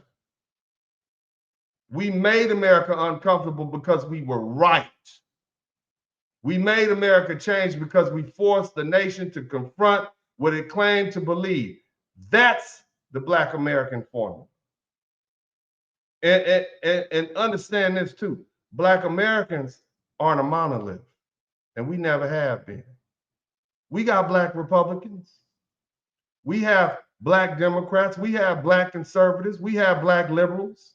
We have Black Christians, Black Muslims, Black atheists, Black professionals, Black working class people, Black rich people, Black poor people, Black Southerners, Black Northerners, Black Westerners. We got Pittsburgh fans. We got Dallas Cowboy fans, Black. We got Black men and Black women across every shade of the color spectrum. Every church, Episcopal, Southern Baptist, whatever class level, what ideological makeup you have. But when the core racial question comes, we know how to come together. We argue in the house. We might fight amongst ourselves. We may disagree violently on politics, but when the question is whether Black Americans belong here, whether our rights matter, whether our history is real, whether our suffering counts, and whether our contribution will be erased, we know how to close ranks. And that's what you other groups often fail to understand. Black American unity isn't based on everyone thinking the same way. It's based on shared historical memory. It's based on the knowledge that America saw all of us as Black before it cared whether we were rich, poor, Christian, Muslim, Republican, Democrat, educated, uneducated, light-skinned, dark-skinned, polished, or poor. And that's why we learn to move horizontally. That's why status doesn't remove you from the group. That's why the doctor, the lawyer, the preacher, the rapper, the mechanic, the barber, the school teacher, and the cousin who was falling on hard times can still sit at Big Mama's table and understand the same warning. No matter how far you go in this country, you still Black. And that's also why service and patriotism mattered so much in Black American history. That's why you have that photograph of your uncle or your daddy or your granddaddy sitting up on the mantle in his Army uniform or his Marine Corps uniform or his Air Force uniform. See, before this recent flood of these shallow Marxist and anti-American language entered into the bloodstream of Black American politics, Black Americans had a deep patriotic tradition, not blind patriotism, not naive patriotism, not flag-waving stupidity, but earned patriotism. We fought for this country while this country mistreated us. We served in its wars. We built its wealth. We shaped its music. We expanded its democracy. We cultivated its culture. We cleaned its contradictions. We held the mirror up to its face and demanded that it become worthy of its own flag.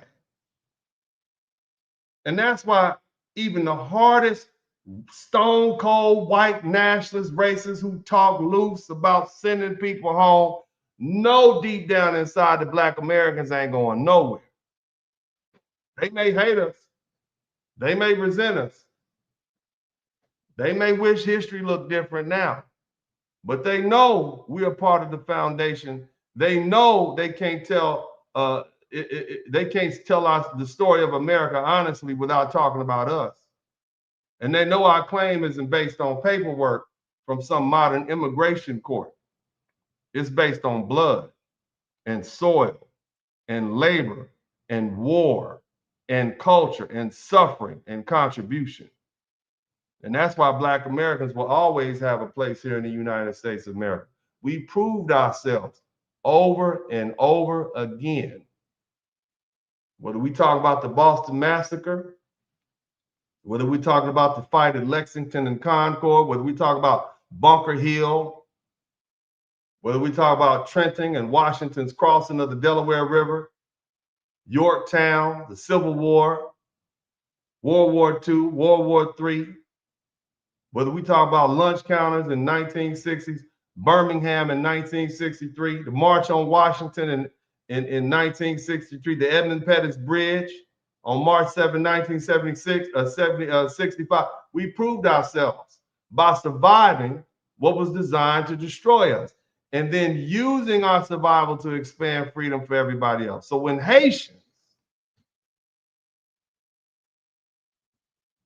come over here and look down on Black Americans, calling us dirty Black Americans, that's not just disrespectful. It was strategically foolish. The very people they mock are the people whose struggle made their American life possible in the first place. The civil rights framework they benefit from wasn't built by Haitian immigrants. The voting rights infrastructure wasn't built by Haitian immigrants. The anti-discrimination law wasn't built by Haitian immigrants. The moral vocabulary of race in America wasn't built by Haitian immigrants. It was built by Black Americans. It was paid for in blood by Black American suffering. So, if they wanted protection, the path was obvious.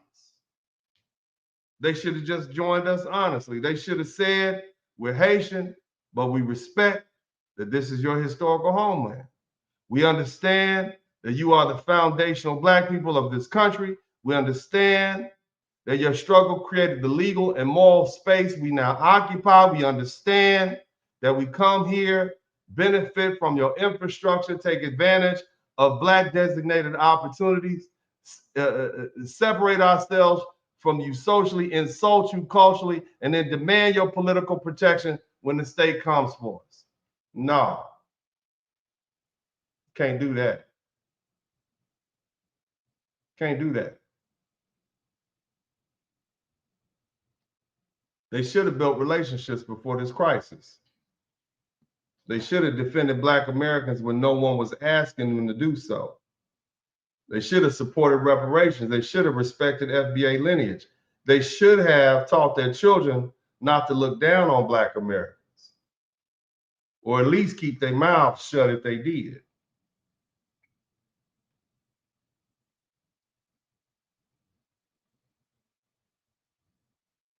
They should have eaten with us.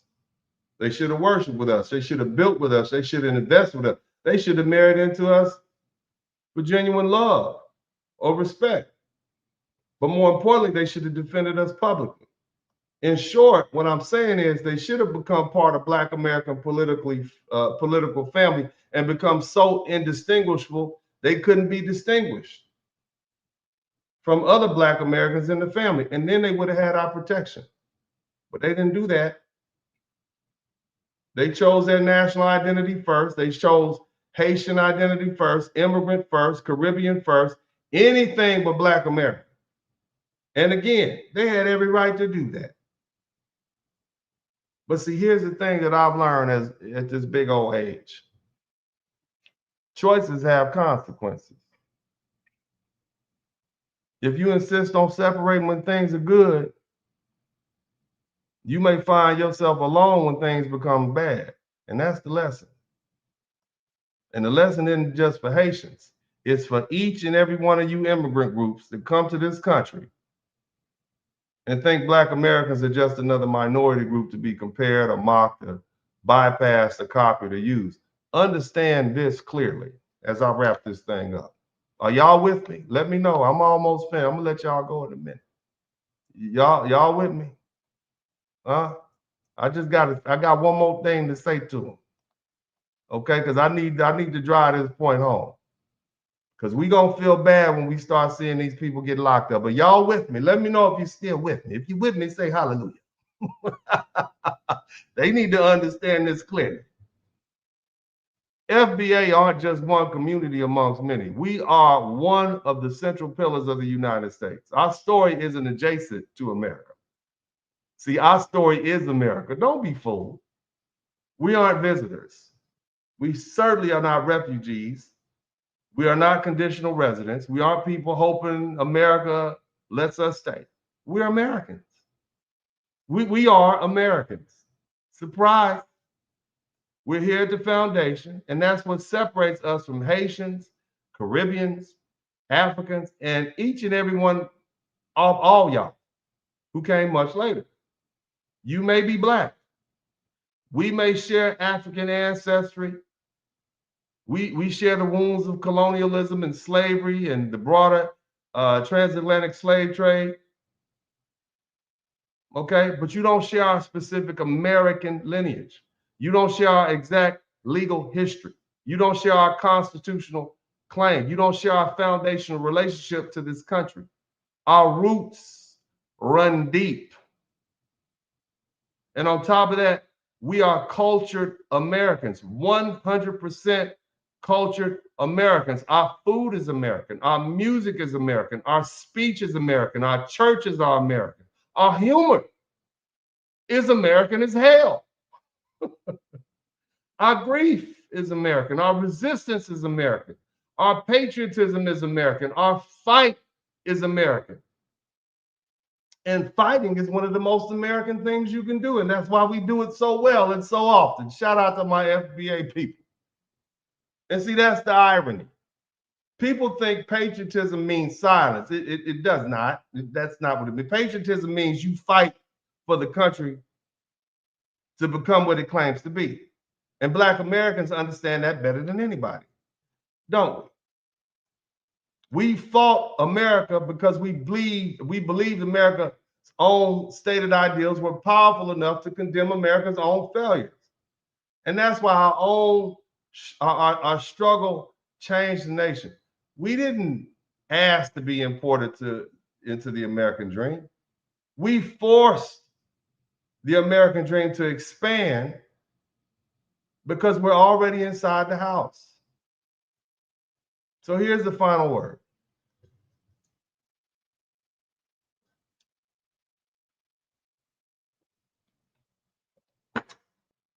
If you come to America and you're Black, you need to know who Black Americans are before you speak on us.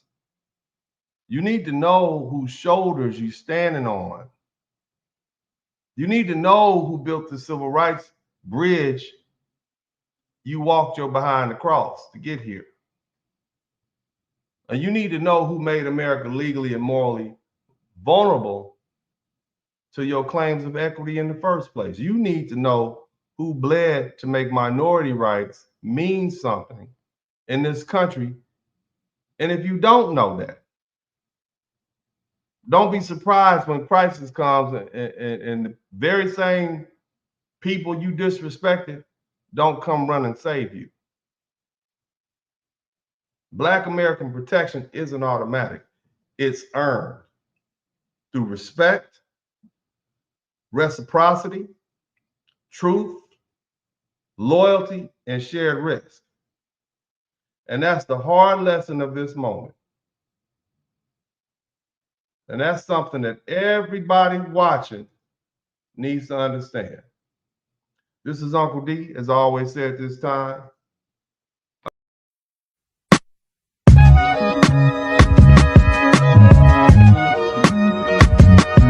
In the Spurling podcast, hit the like button, subscribe.